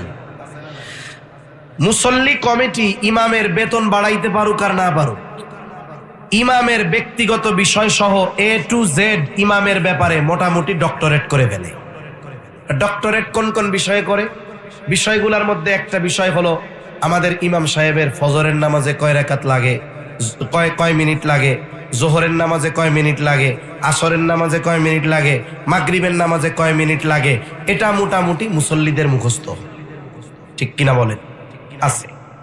আর এখনের সুবিধা আরো কি, প্রত্যেক মসজিদের একেবারে মুসল্লিদের সামনে ঘড়ি, কিন্তু ইমাম সাহেবের সামনে থাকে না। ঘড়ি কাদের সামনে থাকে? মুসল্লিদের সামনে। কোন মসজিদে তো 5, 6, 7টাও থাকে ঘড়ি। এটা আর এক মুসিবত। যারা বাইতুল্লাহ গেছেন, মক্কা মদিনায় গেছেন, ওইখানে তো জামাত হয় 5 ওয়াক্ত, নাকি? ওইখানে 5 ওয়াক্ত জামাত হয়, তবে কোথাও আপনি লেখা দেখাতে পারবেন না যে ফজরের জামাত এই কয়টায়, জোহরের জামাত এই কয়টায়, দেখাইতে পারবেন না। ওখানে কি সময় দেখানো হয় যে ফজর কয়টায় শুরু হবে, জোহর কয়টায় শুরু হবে, আসর কয়টায় শুরু হবে, নামাজ কয়টায় দাঁড়াবে ইমাম, এই সময় কিন্তু মুসল্লি জানে না। এজন্য কি হয়, দেখা যায় ফজরের আজান দিছে, 7 মিনিট পরে ইমাম সাহেব নামাজে দাঁড়ায় গেছে। আর একদিন ফজরের আজান দিছে, 20 মিনিট হয়েছে, ইমাম সাহেবের খবর নেই। এখানে ওইখানের পরিবেশটা ওরকম, অসুবিধা নেই। আমাদের দেশে মানুষের কর্মব্যস্ততা, পারিপার্শ্বিক অন্যান্য সুযোগ সুবিধার জন্য নামাজের সময়টাকে নির্দিষ্ট একটা ফরম্যাটের মধ্যে আনা, এটা পাপের কোনো কিছু নয়, কিছু ক্ষেত্রে এটা ভালো। তবে সমস্যাটা কি? সমস্যা হলো 5:30 ফজরের নামাজ, ইমাম সাহেবের এই অধিকার নাই যে উনি 2 মিনিট লেট করে নামাজে দাঁড়াবে। তার মানে আপনারা ইমামের এই ছাড় দেন না। ইমামের এই পাওয়ার বা অধিকার আছে না নাই? 5 মিনিট 10 মিনিট লেট করার অধিকার আছে না নাই? আছে। কিন্তু ঘড়ি থাকায় সমস্যা কি? ইমাম সাহেব জুমার দিন বয়ান করতেছে, যে কোনো একটা বিষয় আলোচনা করতেছে, 1:15-তে বয়ান শেষ হবে। এটা হলো সময়ের হিসাবে নির্ধারিত করা। ইমাম সাহেব দেখলেন আমার আজকে আরো 5 মিনিট বেশি কথা বলা দরকার, এই বিষয়টা শ্রোতাকে বোঝাতে হলে। এখন ইমাম সাহেব যখন 15 থেকে 16-তে যায়, কিছু মুসল্লি ইমামের দিকে তাকায় এরকম করে। আছে না নাই? জোরে বলেন, আছে না নাই? আছে। এটা একটা বদ অভ্যাস, আদবের খেলাফ। 2 নাম্বার, অনেক সময় মসজিদে ফজরের নামাজ, জোহর বা মাগরিব দাঁড়াবে, ইমাম সাহেব উপস্থিত আছেন, প্রেজেন্ট, উনি বসা। এখন ইমাম সাহেব নামাজের সময় হয়েছে, 5:20-এ নামাজ, 5:19 ইমাম সাহেব চিন্তা করছে 50 পরিপূর্ণ বাজুক, এরপরে দাঁড়াবো। কিন্তু কিছু আল্লাহর বান্দা আছে, ইমাম সাহেব দাঁড়ানোর আগে চতুর্দিক দিয়ে দাঁড়ায় গেছে, এমন লোক আছে না নাই? আদবের খেলাফ। 3 নাম্বার বিষয়, আমাদের দেশে সাধারণত আমরা ফিকহে হানাফির যারা অনুসরণ করি, আমাদের আরবি 2 খুতবার আগে আমরা মোটামুটি ওই খুতবার আলোকে কিছু কথা আমাদের মাতৃভাষায় বলি। এটা খুতবা না, এটা বয়ান। খুতবা আরবিতে দিতে হবে, এটাই আহলুস সুন্নাত ওয়াল জামায়াতের আকীদা। আমাদের দেশের মুসল্লিরা 2 খুতবার একটা শব্দ যদি আরবি না বুঝে, ফাযকুরুনি আযকুরকুম, এটা খুব ভালো মতো বুঝে। ইমাম সাহেব যখন বলে ফাযকুরুনি, ইমাম সাহেবকে তাকফুরুন পর্যন্ত পৌঁছাইতে দেয় না, মুসল্লি সব দাঁড়ায় যায়। আদবের খেলাফ। কষ্ট পাইতেছেন নাকি? এটাই আমাদের অবস্থা। তা বললাম ইমামরে পিএইচডি করে ফেলছে। ফজরের নামাজে ইমাম সাহেব দাঁড়াইছে। মনে করেন রাতটা ছিল জুমাবার রাত, বৃহস্পতিবার দিবাগত রাত, পরের দিন অফিস টফিস কিচ্ছু নাই। ইমাম সাহেব চিন্তা করছে, সারা জীবন তো 8-10 মিনিটে ফজরের নামাজ শেষ করে দিলাম। প্রথম রাকাতে পড়ছি সূরা তারেক, দ্বিতীয় রাকাতে পড়ছি সূরা দুহা। তা হাফেজ সাহেব মানুষ, আমি একটা সুন্নাহ আমল আছে মুসল্লিদের নিয়ে আজকে করব। মুসল্লিদের কিছু বলে নাই, উনি নিয়ত করছে আজকে প্রথম রাকাতে 21 পারার সূরা সাজদা পড়বে, আর গিয়ে 29 পারায় সূরা দাহর পড়বে দ্বিতীয় রাকাতে। উনি কেরাত শুরু করে দিচ্ছে। মুসল্লির হিসাব হইল 5:20 যদি ফজরে দাঁড়ায়, ইমাম সাহেব 23 যখন বাজবে, 24 যখন বাজবে, উনি তখন রুকুতে যাবে। কিন্তু আজকে কি ইমাম সাহেব 1 পৃষ্ঠা ধরছে না 3 পৃষ্ঠা? ইমাম সাহেব নামাজ শুরু করছেন, 23 পার হয়ে 24। এখন তো ঘড়ি তো ডিজিটাল, সেকেন্ডও দেখা যায়। কি রে, 24 পার হয়ে গেল, রুকুতে যায় নাকি? 59 সেকেন্ড হয়ে গেল তো। এইবার ইমাম সাহেবকে একটা সিগন্যাল দেয় মুসল্লিরা। এই তো, এটা জাতীয় সিগন্যাল, এটা জাতীয় এক সিগন্যাল। সারা দেশে সিগন্যাল দেওয়ার যত শব্দ আছে, এটা হলো জাতীয় সিগন্যাল। যখনই 25-এ পা দিছে, সেকেন্ড বা মিনিটের কাটা, যাক চিন্তা করছে হয়তো গুছাই টুসাই আনবে। ইমাম সাহেব তো পড়বে 3 পৃষ্ঠা। এখন 25 পার হয়ে যেই 26, এইবার ওনারে ইমাম বানাইয়া অন্যান্য মুসল্লিরাও সিগন্যাল দেওয়া শুরু করছে। মসজিদের মধ্যে মনে হচ্ছে এটা মসজিদ না, মোটামুটি যক্ষা রোগীদেরকে এক জায়গা করা হয়েছে সব। ইমাম চিন্তা করতেছে, যে অবস্থা, আমি তো 3 পৃষ্ঠা পড়তে চাইছি, এর আগে একটা সেজদা আছে, আবার সেজদা পর্যন্ত পৌঁছানো আমার দ্বারা সম্ভব না। আল্লাহু আকবার। মনে করেন ইমাম সাহেব ওই দিন ফজরের নামাজে 2টা সূরাই পড়লেন, অন্য দিনের তুলনায় ওনার 5 মিনিট বেশি লাগলো। কয় মিনিট? অন্য দিন লাগে 10 মিনিট, আজকে লাগছে কয় মিনিট? 5 মিনিট। খেয়াল দিয়ে শুনবেন কথা। এমনি অনেক সময় রসের কথা, গল্প, এটা শুধু গল্প না, এটা আমাদের জন্য কিছু শিক্ষণীয় আছে। টাইম লাগছে কয় মিনিট বেশি? 5 মিনিট। এই 5 মিনিট উনি কোন জায়গায় ছিলেন? এই 5 মিনিট যে বেশি লাগলো, এই 5 মিনিট কি করছি আমরা? কিসের মধ্যে ছিলাম? নামাজের মধ্যে। নামাজ কি ইবাদত? ঈমানের পরে সবচাইতে গুরুত্বপূর্ণ ইবাদত। কত গুরুত্বপূর্ণ ইবাদত? বলে নামাজের মধ্যে যখন বান্দা ঢুকে যায়, দুনিয়ার অনেক বৈধ কাজ সাময়িকভাবে তার জন্য নিষিদ্ধ হয়ে যায়। কেন? কারণ ওই সময় কথা চলে আহকামুল হাকিমিনের সাথে। কথা চলে কার সাথে? জোরে বলেন, কার সাথে? আল্লাহর সাথে। মনে করেন আপনাদের এলাকার একজন প্রতিনিধি, আপনারা 20 জন, সাথে আপনাদের আর একজন প্রতিনিধি। উনি গেছে সৌদি বাদশার সামনে। আপনাদের প্রতিনিধি যিনি, একজন, আপনারা সাথে আছেন, কিন্তু বলবে কয়জন? একজন। এখন ওই প্রতিনিধি বাদশার সাথে কথা বলতেছে। কথা ছিল যে 3-4 মিনিট হবে। বলেন তো, কথা যদি লম্বা হয়, পেছন থেকে কি কেউ কাশি দিবেন নাকি? কেউ কি খুসা মুসা মারবেন নাকি? কেউ যদি একটু কিছু বলতে চায়, তারে কি করবেন? কুনুই দিয়া গুতা মেরে শোয়াই দিবেন, বড় সাবধান, আমাদের পক্ষ থেকে বাদশার সাথে কথা চলতেছে, চুপ কর। আমরা দাঁড়ায় থাকি ইমামের পেছনে, ইমাম আমাদের পক্ষ থেকে কথা চালায় কার সাথে? জোরে বলেন, কার সাথে? দুনিয়ার বাদশার সামনে 5, 10, 50 মিনিট বেশি কথায় কষ্ট হয় না। আল্লাহর সাথে 5 মিনিট কথা চলতেছে বেশি, আমাদের সহ্য হয় না, সবগুলো যক্ষা রোগী হয়ে যায়। এই 5টা মিনিটে তখন মনে হয় 5 ঘন্টার মতো, তাই না? রোজার মধ্যে মসজিদ গুলায় কিছু মুসল্লি আছে বিভিন্ন মসজিদে পড়ে, কোন মসজিদে রকেট হাফেজ আছে, রেলের গতি হলে হবে না, টুঙ্গিপাড়া এক্সপ্রেসের গতি হবে না। এখন হিসাব করে দেখছে আমাদের 2 হাফেজ সাহেবের কথার কথা, তাদের 20 রাকাত তারাবি পড়াইতে 34 মিনিট 35 মিনিট লাগে। কয় মিনিট লাগে? 35 মিনিট। আর এক মসজিদে পড়ছে ওই 2 হাফেজ সাহেবের লাগে 34 মিনিট 45 সেকেন্ড। তাহলে আপনাদের এই মসজিদের হাফেজের লাগে 15 সেকেন্ড বেশি। কয় সেকেন্ড? পরের দিন এসে কয় কি হাফেজ দিয়ে রাখছেন, হাফেজ হলো ওই মাসে। আপনাদের শেষ হওয়ার 15 সেকেন্ড আগে ওদের 20 রাকাত শেষ। কালকের থেকে যদি ওগো 1 মিনিট আগে শেষ না হয় তাহলে কিন্তু এবার কিন্তু আমরা টাকা পয়সা দিতে পারবো না, নামাজই পড়বো না। ঠিক না? একটু চিন্তা করে দেখেন, থাকবে কোথায়? নামাজের মধ্যে 15 সেকেন্ড বেশি, এটা সহ্য হইতেছে না। ওই যে ফজরের নামাজে 5 মিনিট বেশি সহ্য হয় নাই, এবার উনি মসজিদ থেকে বাইর হয়েছে। প্রত্যেকটা মসজিদ এরিয়ায় গ্রামে আছে এখনো, সকালবেলায় কিছু দোকান ভরে ভরে খুলে, এদের কাস্টমার হলো ফজরের নামাজ পড়ে আসা মুসল্লিরা।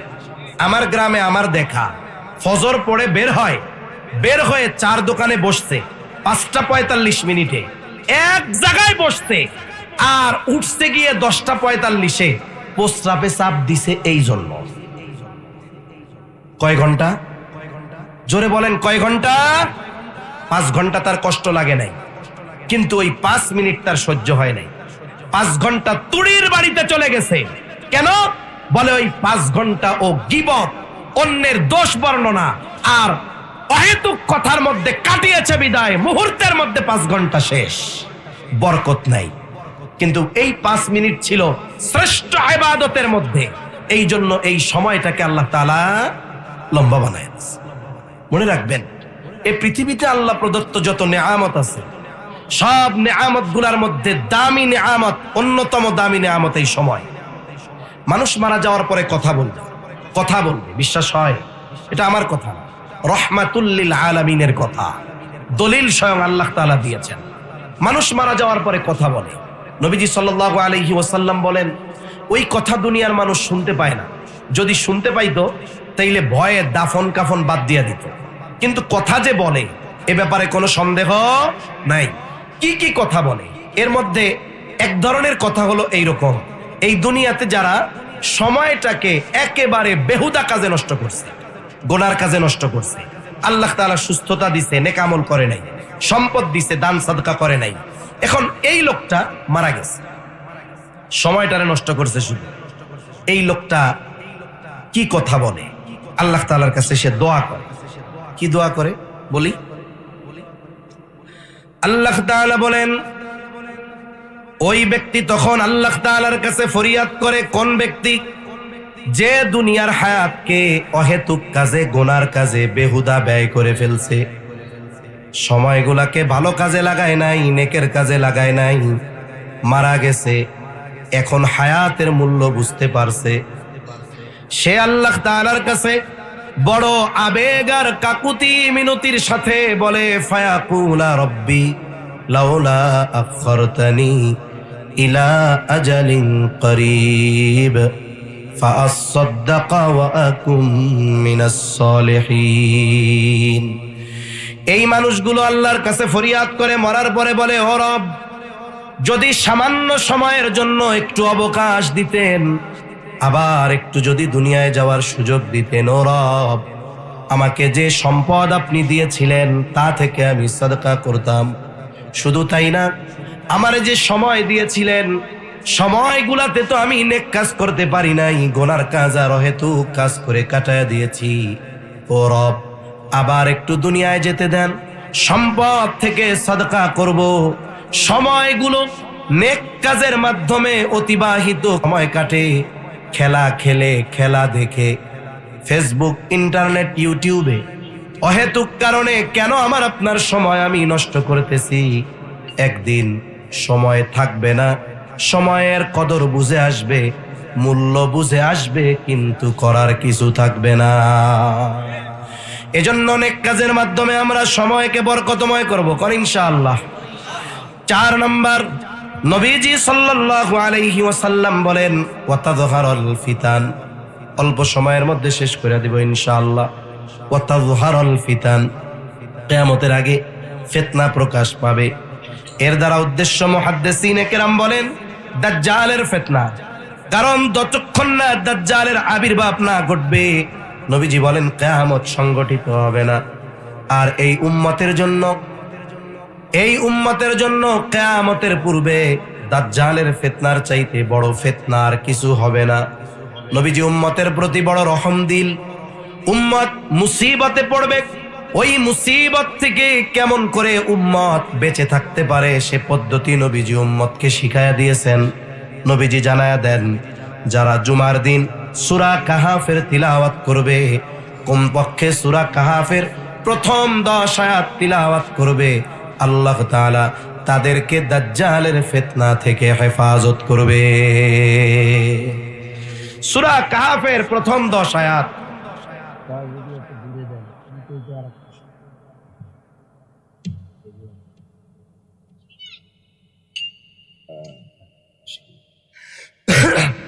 সূরা কাহাফের আমল পাওয়ারফুল এক আমল। এখন আপনি পড়তে পারেন না, জুমার দিন তো মসজিদে নামাজে যাই নাকি? এখন আপনি আমলের কথাটা জানছেন, অতীতে জানছেন বা আজকে জানলেন, পড়তে পারেন। আপনি যদি আপনার ইমামকে নামাজের পরে বা আগে বলেন, হুজুর যে ফিতনার জামানা, আপনি একটু সূরা কাহাফের আমলটা শোনায় দেন আমাদের তিলাওয়াত করে, পুরাটা না হোক 10 আয়াত শোনান, 1 পৃষ্ঠারও কম। কোন ইমাম সাহেব আছে এই আবেদন করার পর ইমাম সাহেব বলবে না না না না আমার তো এটা দায়িত্ব না, আমি আপনাদেরকে সূরা কাহাফের এই 10 আয়াত তিলাওয়াত করে শোনাইতে পারবো না? কোন ইমাম এমনটা বলবে? কোন ইমাম বলবে না, ঠিক। কিন্তু সমস্যা হলো আমরা ইমামকে বলবো না। কারণ আমি যে সূরা কাহাফ পড়তে পারি না এটা যদি ইমাম জানে তাহলে ইমামরে ধমক দেওয়া যাবে। বুঝেন নাই? এক গল্প শোনাই আপনাদের, শোনামু না? শোনানোর দরকার নাই, কথা লম্বা হয়ে যাইতেছে। মনে করেন ঢাকার সাভার থানায় একটা মসজিদ আছে, এলাকার নাম বলবো না। ওই মসজিদে যেই ইমাম যায় তার 3 চিল্লা পুরানো সম্ভব হয় না। কেউ কেউ 1 জুমাই শেষ, কেউ 2 জুমা, 3-4 মাস টেকে, এরকম ইমামের সংখ্যা নাই। তা আমাদের এক পরিচিত ভাই ওই মসজিদে ইমামতের দায়িত্ব নিছেন। সাধারণভাবে 24 ঘন্টা থাইকা ইমাম টিকে না, উনি আবার ওয়াইজ, উনি দীর্ঘদিন টিকে আছে।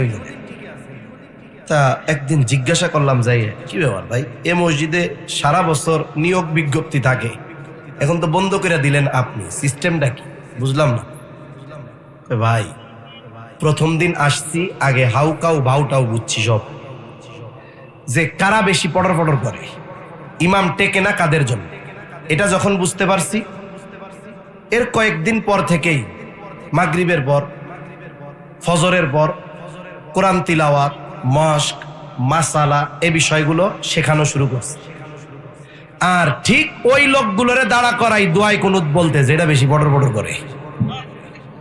এইরকম যেই কয়দিন শুরু করছি, কইতে তো পারে না ঠিক মতো, পরে দেখি রুমে এসে হাদিয়াটা দিয়া নিয়ে আসে। আরো তা মুসল্লিদের যদি উল্টা পাল্টা থাকে, সোজা করার পদ্ধতি ইমামরা অনেক আছে। তা কোন কথার থেকে গেলাম, যে ইমাম সাহেব কখনো বলবে না যে আমি পারবো না, কিন্তু সমস্যা আমাদের, আমি যে পড়তে পারি না ওনার কাছ থেকে শুনতে হবে, এটা আমার প্রেস্টিজে লেগে যায়। এই বিষয়টা ঠিক না। এজন্য এই আমলটা আমরা কত জরুরি বানাবো। আলহামদুলিল্লাহ, আমাদের বুজুর্গানে দিন বলেন, বেঁচে থাকার জন্য শ্বাস প্রশ্বাস যেমন জরুরি, সূরা কাহাফের আমল ওই রকম জরুরি আমাদের বানাতে হবে। কেন? আমাদের মুরব্বীরা বলেন, উলামায়ে কেরাম বলেন, সূরা কাহাফ এমন এক পাওয়ারফুল সূরা, এমন এক পাওয়ারফুল আমল, যেটা দাজ্জালের মতো মহা ফিতনা থেকে উম্মতকে রক্ষা করতে পারে। এখন দাজ্জাল হঠাৎ করে চলে আসবে না, দাজ্জাল আসার আগে হরেক রকমের ফিতনা এই উম্মতের মধ্যে আসবে। এই যে কাদিয়ানির ব্যাপারে আমার ভাই আগে বলে গেছে, এটাও ফিতনা। সময়ের সাথে সাথে একের পর এক ফিতনা আসবে। হক বাতিল, সত্য আর মিথ্যার পার্থক্য করা কঠিন হয়ে যাবে। বুজুর্গানে দিন বলেন, ওই সময়টাতেও যারা সূরা কাহাফের আমলের উপরে অটল অবিচল থাকবে, দাজ্জাল আগমনের আগ পর্যন্ত যত ফিতনা আসুক না কেন, সূরা কাহাফের বরকতে আল্লাহ তাআলা তাদেরকে ওই ফিতনা থেকে হেফাজত করবে। তাহলে আজকে থেকে আমরা প্রতিজ্ঞাবদ্ধ হই, জুমার দিন কমপক্ষে সূরা কাহাফের প্রথম 10 আয়াতের তিলাওয়াত আমরা করব কোন ইনশাআল্লাহ। 5 নম্বর, নবীজি বলেন ওয়াতাকসুরুল হারাজ, কিয়ামতের আগে হত্যাকাণ্ড বেড়ে যাবে। সাহাবায়ে কেরাম জিজ্ঞাসা করলো, ইয়া রাসূলুল্লাহ, আমরা তো প্রতি বছর হাজার হাজার মুশরিকদের হত্যা করি, এটা কি হারজ? নবীজি বলেন, না, হারজ হলো পারস্পরিক হত্যাকাণ্ড। প্রতিবেশী প্রতিবেশীকে হত্যা করবে, চাচা ভাতিজাকে হত্যা করবে, বাবা ছেলেকে হত্যা করবে। মুসলিম সমাজের মধ্যে পারস্পরিক হত্যাকাণ্ড বেড়ে যাবে। এই পৃথিবীতে দৈনিক যদি কাফেররা 100 মুসলমান হত্যা করে, তাহলে মুসলমানের হাতে হত্যার শিকার হয় কমপক্ষে 1000। তাহলে বলেন তো, কাফেররা বেশি মুসলমান হত্যা করে না মুসলমানরা? আমরা নিজেদের হত্যা বেশি করি। পারিবারিক, রাজনৈতিক, সামাজিক, অর্থনৈতিক প্রভাব প্রতিপত্তি কেন্দ্র করে প্রতিদিন হাজার হাজার মানুষ মুসলমানের হাতে হত্যার শিকার হচ্ছে। হত্যা বহুদূর, আমাদের প্রতিজ্ঞা থাকবে, আমি আমার আর এক মুসলমান ভাই তাকে জাগতিক কারণে, কি কারণে জোরে বলেন, জাগতিক কারণে জবান দিয়েও একটা কষ্ট দিব না, তবে দ্বীনের জন্য আমার বাবাকেও আমি ছেড়ে দিব। নবীজি সাল্লাল্লাহু আলাইহি ওয়াসাল্লাম বলেন, সিবাবুল মুমিনি ফুসুকুন ওয়া কিতালুহু কুফর, মুমিনকে গালি দেওয়া ফাসিকি আর হত্যা করা কুফরি। মুসলমান হওয়ার জন্য গরুর গোশত আর ইবাদত করলেই প্রকৃত মুসলমান হওয়া যায় না।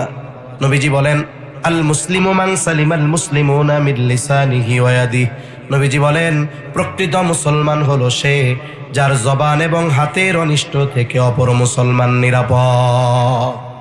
জাগতিক কারণে আমি যদি এক মুসলমান ভাইকে গালি দেই, আমি যত বড় আলেম আর আবেদ হই না কেন, আল্লাহর নবী জানায় দেন তুমি প্রকৃত মুসলমান হতে পারো নাই। এজন্য সাবধান, আমার জবান দিয়ে যেন মুসলমান কষ্ট না পায়, আমার হাতের দ্বারা যেন মুসলমান কষ্ট না পায়। নবীজির কাছে 2 জন মহিলার ব্যাপারে খবর আসছে। একজনের ব্যাপারে বলা হলো, ইয়া রাসূলুল্লাহ, এই মহিলা এমন কোন আমল নাই সে যে করে না, তার মানে কোন আমল সে ছাড়ে না। ফরজ, ওয়াজিব, সুন্নাতে মুআক্কাদা, আওয়াবিন, ইশরাক, চাস, তাহাজ্জুদ, আইয়াম বীজের রোজা, সোম বৃহস্পতিবারের রোজা, সকাল সন্ধ্যার জিকির, তাসবিহ, তাহলিল কোনো কিছু সে ত্যাগ করে না। তবে একটা সমস্যা, সে তার প্রতিবেশীর একটু খারাপ ব্যবহারের মাধ্যমে কষ্ট দেয়।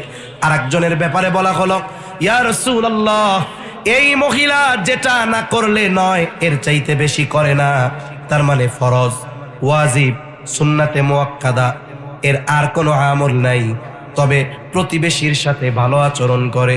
এই 2 মহিলার মধ্যে কে উত্তম? নবীজি ওই আবেদার কথা বলেন নাই, নবীজি বললেন, শোনো, যেই মহিলা তার প্রতিবেশীর সাথে ভালো আচরণ করে ওই মহিলা হলো উত্তম মহিলা। তাহলে ইবাদতের মাধ্যমে উত্তম হওয়া যায় নাই, আখলাক, উত্তম চরিত্র অর্জনের মাধ্যমে আল্লাহর কাছে উত্তম হওয়া যায়। 6 নম্বর, নবীজি বলেন, হাত্তা ইয়াকসুরা ফীকুমুল মালু ফায়াফিদু, ততক্ষণ পর্যন্ত কিয়ামত সংগঠিত হবে না যতক্ষণ না মানুষের সম্পদ উপচায়া পড়বে। এই অবস্থা কখন হবে? মুহাদ্দিসিনে কেরাম বলেন, এটা হবে ঈসা আলাইহিস সালামের সময়। উনি যখন দাজ্জালকে হত্যা করবে, দাজ্জালকে হত্যা করবার পর তামাম দুনিয়ার আনাচে কানাচে সব জায়গায় আল্লাহ তাআলা ইসলামকে পৌঁছায়া দিবে। গোটা পৃথিবীতে একজনও বেঈমান থাকবে না, প্রত্যেকেই পাক্কা ইমানদার থাকবে, অন্তরের মধ্যে নেফাকি থাকবে না। 100তে 100 সবাই ইমানদার, আপার ক্লাসের মুত্তাকি। আর আল্লাহ তাআলার ওয়াদা, ওয়ালাউ আন্না আহলাল কুরা আমানু ওয়াত্তাকাউ লাফাতাহনা আলাইহিম বারাকাতিন মিনাস সামাই ওয়াল আরদ। আল্লাহ তাআলা বলেন, যদি ওই জনপদের অধিবাসীরা ঈমান আনে আর মুত্তাকি হয়ে যায়, আল্লাহ বলেন লাফাতাহনা আলাইহিম বারাকাতিম মিনাস সামাই ওয়াল আরদ, আল্লাহ বলেন অবশ্যই আমি তাদের উপর আসমান এবং জমিনের বরকতের দরজা সমূহ খুলে দিব। ওই সময়টা হবে এমন এক সময়, গোটা পৃথিবীতে প্রকৃত ঈমানদার আর মুত্তাকি থাকবে। আল্লাহ তাআলা আসমান জমিনের বরকতের দরজাগুলো খুলে দিবে। মানুষের সম্পদ এত হবে, মানুষের মন চাইবে যাহারে আমি যদি একজনের সাদাকা করতে পারতাম, আমি যদি মাদ্রাসায় কিছু দিতে পারতাম, আমি যদি কোনো ইয়াতিমরে খাওয়াইতে পারতাম, আমি যদি কাউরে যাকাত দিতে পারতাম। নবীজি জানায় দেন মানুষের সম্পদ এত পরিমাণ হবে, মানুষ দান করতে চাইবে, কিন্তু দান নেওয়ার মতো একটা লোক গোটা দুনিয়ার কোথাও খুঁজে পাওয়া যাবে না। এই 6টা বিষয়ের কথা নবীজি বলেন, যতক্ষণ এই 6টা বিষয় সংগঠিত না হবে ততক্ষণ কিয়ামত সংগঠিত হবে না। আর 2-3 মিনিট সময় নেয় একটু, তাহলে ওই যে মাফাতিহুল গায়েব কয়টা বিষয়? 5টা। কয়টা? জোরে বলেন, আরো জোরে বলেন কয়টা? 1 নাম্বার, আল্লাহ তাআলা বলেন ইন্নাল্লাহা ইনদাহু ইলমুস সাআহ, নিশ্চয়ই আল্লাহ তাআলার নিকটেই কিয়ামতের ইলম। নবীর কাছেও নাই, জিবরাইল আলাইহিস সালামের কাছেও নাই, তবে নবীজি আমাদেরকে কিছু আলামত জানায় দিয়েছেন। সেই আলামতগুলোর মধ্যে কয়েকটা জানলাম। এরপরে দ্বিতীয় বিষয়, আল্লাহ তাআলা বলেন ওয়ায়ুনাজ্জিলুল গায়ব, তিনি বৃষ্টি নামান। কে বৃষ্টি নামায়? মেঘ হইলে বৃষ্টি হয় না? অনেক সময় দুপুরবেলা ভর দুপুর রোদ, হঠাৎ করে গোটা আকাশ মেঘাচ্ছন্ন, মনে হইতেছে রাত 12টা। মানুষ মনে করছে আজকে এমন বৃষ্টি হবে রে, উঠানে মাজা পানি হয়ে যাবে, সবাই বাড়ি চলে গেছে। কিন্তু 15-20 মিনিট পর আকাশ পুরো পরিষ্কার, এক ফোঁটা বৃষ্টিও হয় নাই। হয় কি হয় না? আবার অনেক সময় আকাশে মেঘ নাই, কোনো বাতাস টাতাস কিচ্ছু নাই, হঠাৎ করে বৃষ্টি নামা শুরু হয়েছে, আধা ঘন্টা নামছে, শুকনা জায়গায় মাজা পানি। তার মানে কি? মেঘ বৃষ্টি দেয় না, আল্লাহ দেয়। এরপরে আল্লাহ তাআলা বলেন ওয়ায়ালামু মা ফিল আরহাম, মায়ের গর্ভে কি ছেলে না মেয়ে যিনি জানেন তিনি কে? এখন আরেকজন বলতে পারে হুজুর এইটা কি কইলো, নাতি দুনিয়ায় আসার 2 মাস আগে জানছে এটা পোলা হবে। কয় মাস আগে? এখন আপনার নাতি কি মায়ের পেটে ছেলে হইয়াই ঢুকছে নাকি? হ্যাঁ, ছেলে হইয়া ঢুকছে? বলে না, একটা সময় তো আপনার নাতির কোনো অস্তিত্বই ছিল না। আল্লাহ তাআলা বলেন হাল আতা আলাল ইনসানি হিনুম মিনাদ দাহরি লাম ইয়াকুন শাইআম মাযকুরা, আমরা প্রত্যেকেই এমন কিছু কাল সময় অতিবাহিত করেছি, কিছুই ছিল না আমাদের, এক সময়তেই ছিল। এরপর আল্লাহ কি করলেন? ইন্না খলাকনাল ইনসানা মিন নুতফাতিন আমশাজ, মাতা পিতার মিশ্রিত পানি থেকে একেবারে ক্ষুদ্র একটি কণা। বিজ্ঞান বলে যে 1 ফোঁটা স্পার্মের মধ্যে কোটি কোটি শুক্রাণু থাকে, আর ওই 1 ফোঁটা স্পার্ম থেকে যত শুক্রাণু আল্লাহ তাআলা এর চাইতে বেশি প্রাণ ওটা দিয়ে সৃষ্টি করতে পারে। সুবহানাল্লাহ। তাহলে কি হলো? যখন আমি আপনি মায়ের গর্ভে গেছি, কত ক্ষুদ্র একটা অংশ গেছে, এটা দুনিয়ার মাইক্রোস্কোপ দিয়েও দেখা সম্ভব নয়। আপনি তো 8 মাস বয়সে 2 মাস আগে জানছেন যে পোলা কি ছিল, একটু চিন্তা করেন। মায়ের রেহেমে ওইটা পৌঁছাইছে, এত ক্ষুদ্র, এত ক্ষুদ্র, কোটি কোটি শুক্র থেকে একটা শুক্র কীট মায়ের রেহেমে গেছে। আল্লাহ তাআলার কুদরতি প্রসেস শুরু। মায়ের প্রতি মাসের অসুস্থতাকে আল্লাহ বন্ধ করে দিয়েছেন। এবার আল্লাহর প্রসেসিং, এটারে আল্লাহ বানাইছে রক্তপিণ্ড, এরপরে বানাইছে মাংসপিণ্ড। 4 মাস পর এটা মাংসপিণ্ডের রূপ ধারণ করছে। 4 মাস, মায়ের গর্ভের বয়স কত? 4 মাস। তখন কি? মাংসপিণ্ড। বলেন তো এই সময়টা দুনিয়ার কোন আলট্রাসোনোগ্রাফি মেশিন আছে, কোন বিজ্ঞান আর বিজ্ঞানী আছে যে সে তার মেশিন দিয়ে বলবে যে এই রক্তপিণ্ড অথবা এই মাংসপিণ্ড এটা হলো ছেলে, এটা হলো আপনার নাতি? আছে? জোরে বলেন আছে? আপনি আমি জানছি কখন? বলে আহকামুল হাকিমিন, যখন মায়ের পেটে একটা আকৃতি দিয়েছে তখন। কিন্তু ওই সন্তান আকৃতি পাওয়ার আগে যখন এক ফোঁটার মধ্যে কোটি কোটি শুক্রের মধ্যে একটা শুক্র কীট ছিল, ওই সময়ও আমার মালিক জানে এটা ছেলে না মেয়ে। এর সৌভাগ্য না দুর্ভাগ্য, এর হায়াত কতদিন, সব আল্লাহ তাআলা ওই সময় জানে। এজন্য আল্লাহ কি বলেন, ওয়ায়ালামু মা ফিল আরহাম, মায়ের রেহেমে কি আছে দুনিয়ার কেউ জানে না, জানে কে? এরপরে আল্লাহ তাআলা বলেন, ওয়ামা তাদরি নাফসুম মাযা তাকসিবু গাদা, কেউ জানে না আগামী দিন সে কি উপার্জন করবে। মানুষের হালত দুইটা হয়, 1-2 মিনিট বেশি হইলে কষ্ট নিয়েন না। মানুষের স্বাভাবিক অবস্থা কয়টা হয়? দুইটা হয়, দুইটা। একটা হলো এই দুনিয়ায় জাগতিক হিসাবে সে খুব ভালো থাকে, সম্পদ, টাকা পয়সা, সুস্থতা, সম্মান সব তার আছে, এগুলো জাগতিক এক নেয়ামত। বলেন তো, বান্দা যখন নেয়ামত পাবে তার কি হতে হবে? শাকের। কি হতে হবে? জোরে বলেন।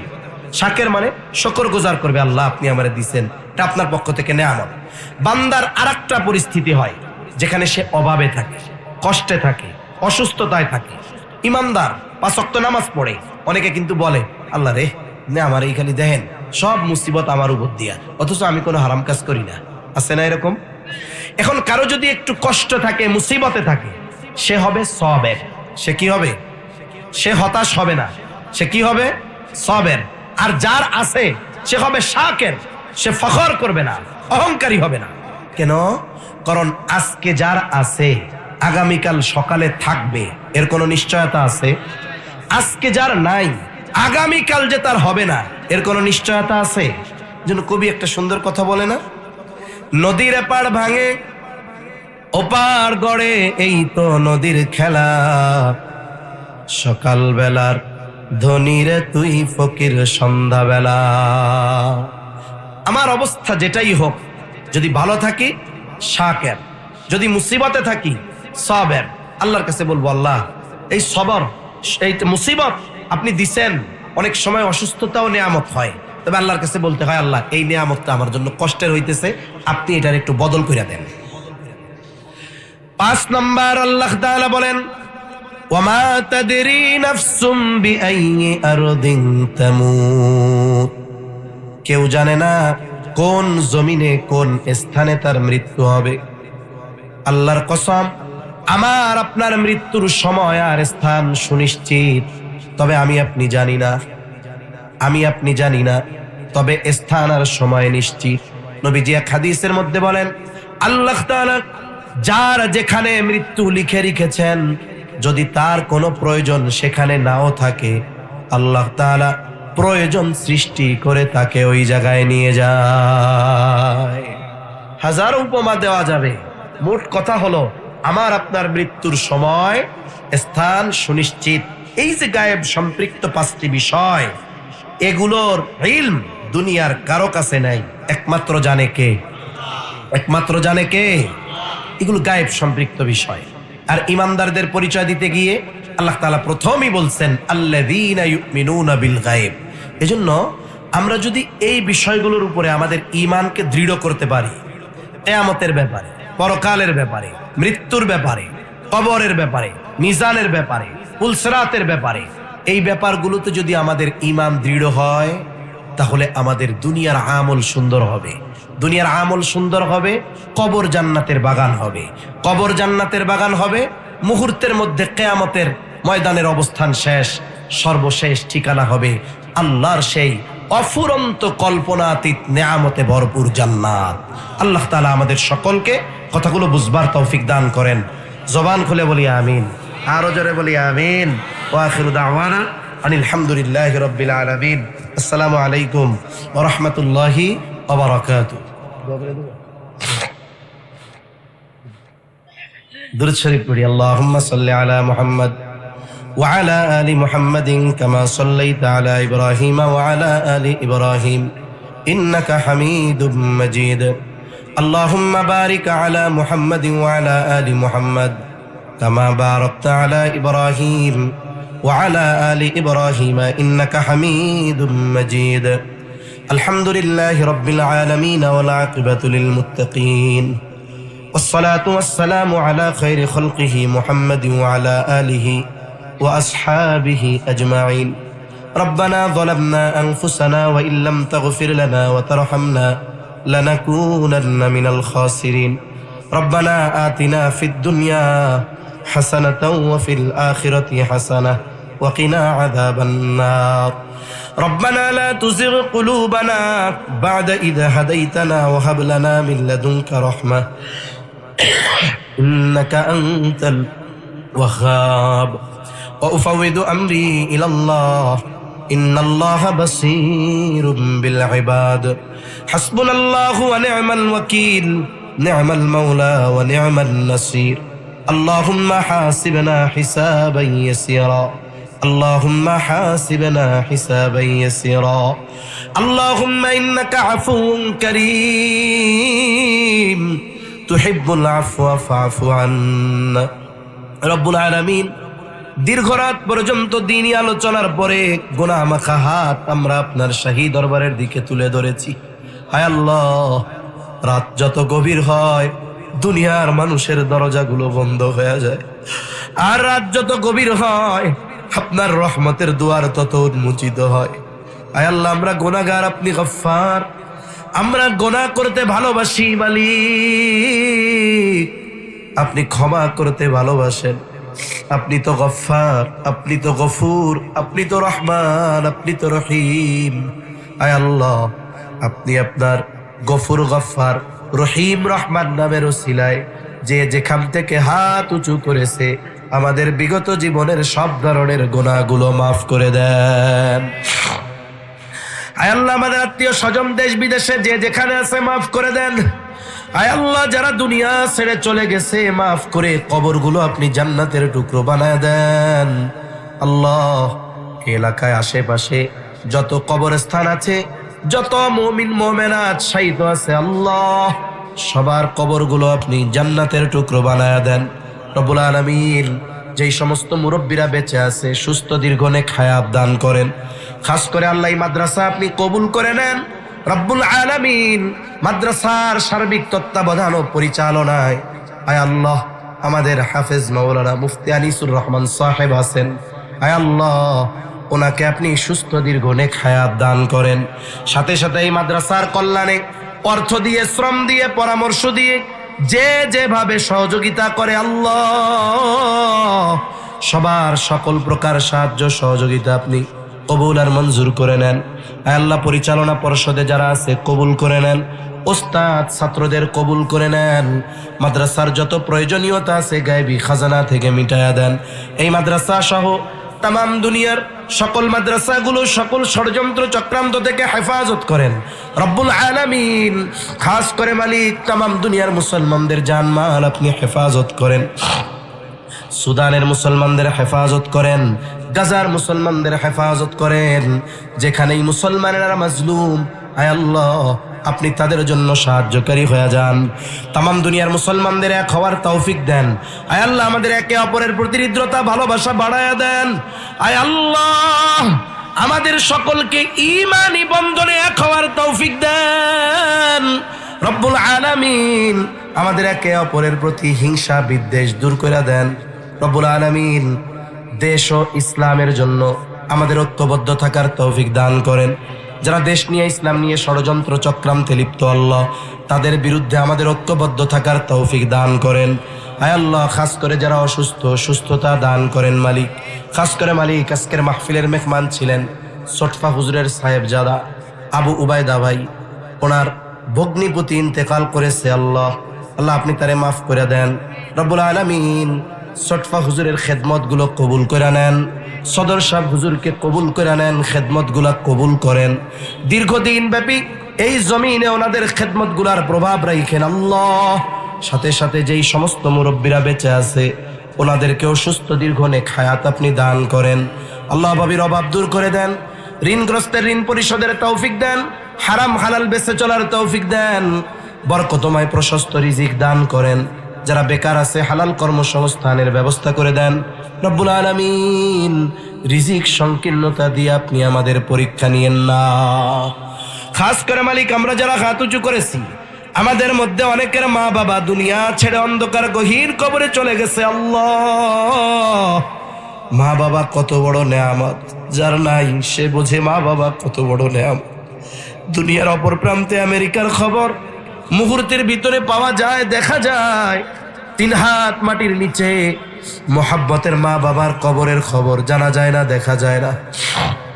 আয় আল্লাহ, গুনার কারণে যদি কারো মা বাবার কবরে আযাব হয়, এখানে উলামা ইকরাম আছেন, তালিবুল ইলম আছে, আপনার দাড়ি পাকা অনেক বান্দা আছে, অনেক যুবক আবেদ আছে, মুসাফির আছে। আয় আল্লাহ, যাকে পছন্দ, যারা আমল পছন্দ, তার আমলের ওসিলায় ওই মা বাবার কবরের আযাব আপনি মাফ করে দেন, কবরগুলো জান্নাতের টুকরো বানায় দেন। কিয়ামতের দিন হিসাব সহজ করে জান্নাতের ব্যবস্থা করে দিয়েন। যাদের মা বাবা বেঁচে আছে, সুস্থ দীর্ঘ নেক হায়াত দান করেন আল্লাহ। যাদের সন্তান অবাধ্য আছে, সন্তানগুলারে বাধ্য করে দেন। হায় আল্লাহ, যাদের বিবাহযোগ্য কন্যা আছে, উত্তম দিনদার পাত্রের ব্যবস্থা করে দেন। রব্বুল আলামিন সকলকে শারীরিক সুস্থতা, মানসিক প্রশান্তি, অর্থনৈতিক সচ্ছলতা দান করেন। প্রত্যেকটা পরিবারে দ্বীনের আবহাওয়া জারি করে দেন। আয় আল্লাহ, ইসলামের উপরে আমাদের জীবন অতিবাহিত করার তৌফিক ও হিম্মত দান করেন আল্লাহ রব্বুল আলামিন। আমাদের সকলকে বারবার মক্কা মদিনা জিয়ারতের তৌফিক দিয়েন। মা বোনদের কবুল করে নেন, পর্দানিশীল বানায় দেন। 5 ওয়াক্ত নামাজ যথাযথভাবে আদায় করার তৌফিক দেন। আয় আল্লাহ, সকল প্রকার পাপাচার, অনাচার, অশ্লীলতা থেকে বেঁচে থাকার তৌফিক দেন। যুবক, তরুণ, কিশোর যারা আছে কবুল করে নেন। বেনামাজিদের নামাজি বানায় দেন। সুন্নাতবিহীন মানুষগুলারে সুন্নাতওয়ালা বানায় দেন। রব্বুল আলামিন তার মনে কি চাওয়া জানি না, সবার মনের নেক চাওয়া, নেক আশা কবুল করে নেন। আয় আল্লাহ, হায়াত সুনির্দিষ্ট, মৃত্যুর স্থান সুনির্দিষ্ট মালিক। বলা যায় না আগামী দিনের সূর্যোদয় এ 2 চোখ আর নাও দেখতে পারে। এখান থেকে হয়তো অনেক বাড়ি নাও ফেরা যেতে পারে। হয়তো বা আমাদের মধ্যে হতে পারে কারো নামটা ইতিমধ্যে আসমানি তালিকায় মৃত বলে লেখা হয়ে গেছে। হয়তোবা কারো কাফনের কাপড় বাজারে কাপড়ের দোকানে চলে আসছে। হয়তোবা কারো কবরের বাসটা ঝাড়ের মধ্যে পেকে গেছে। আয় আল্লাহ, হয়তো কারো কবরের চাটাইয়ের দোকানে চলে আসছে মালিক। মালাকুল মাউত যখন মৃত্যুর ফরমান নিয়ে হাজির হবে, আপনি আপনার প্রতিটি বান্দার জবানে তাওহীদের কালিমা নসিব করে দিয়েন। আল্লাহুম্মা ইন্না নাউযু বিকা মিনাল হাম্মি ওয়াল হাযান ওয়াল আজজি ওয়াল কাসাল ওয়াল জুবনি ওয়াল বুখুল ওয়া দালা'id দাইন ওয়া গালাবাতির রিজাল। রব্বি ইজআলনি মুকিমাস সালাতি ওয়া মিন যুররিয়্যতি রব্বানা ওয়া তাকাব্বাল দুআ। রব্বানা ইগফিরলি ওয়া লিওয়ালিদাইয়া ওয়া লিল মুমিনিনা ইয়াওমা ইয়াকুমুল হিসাব। রব্বানা হাব লানা মিন আজওয়াজিনা ওয়া যুররিয়্যাতিনা কুররাতা আ'য়ুনিন ওয়াজআলনা লিল মুত্তাকিনা ইমামা। রব্বিরহামহুমা কামা রব্বায়ানি সগীরা। রব্বিরহামহুমা কামা রব্বায়ানি সগীরা। وصلى الله تعالى على خير خلقه محمد وعلى آله وأصحابه أجمعين آمين برحمتك يا أرحم الراحمين آمين.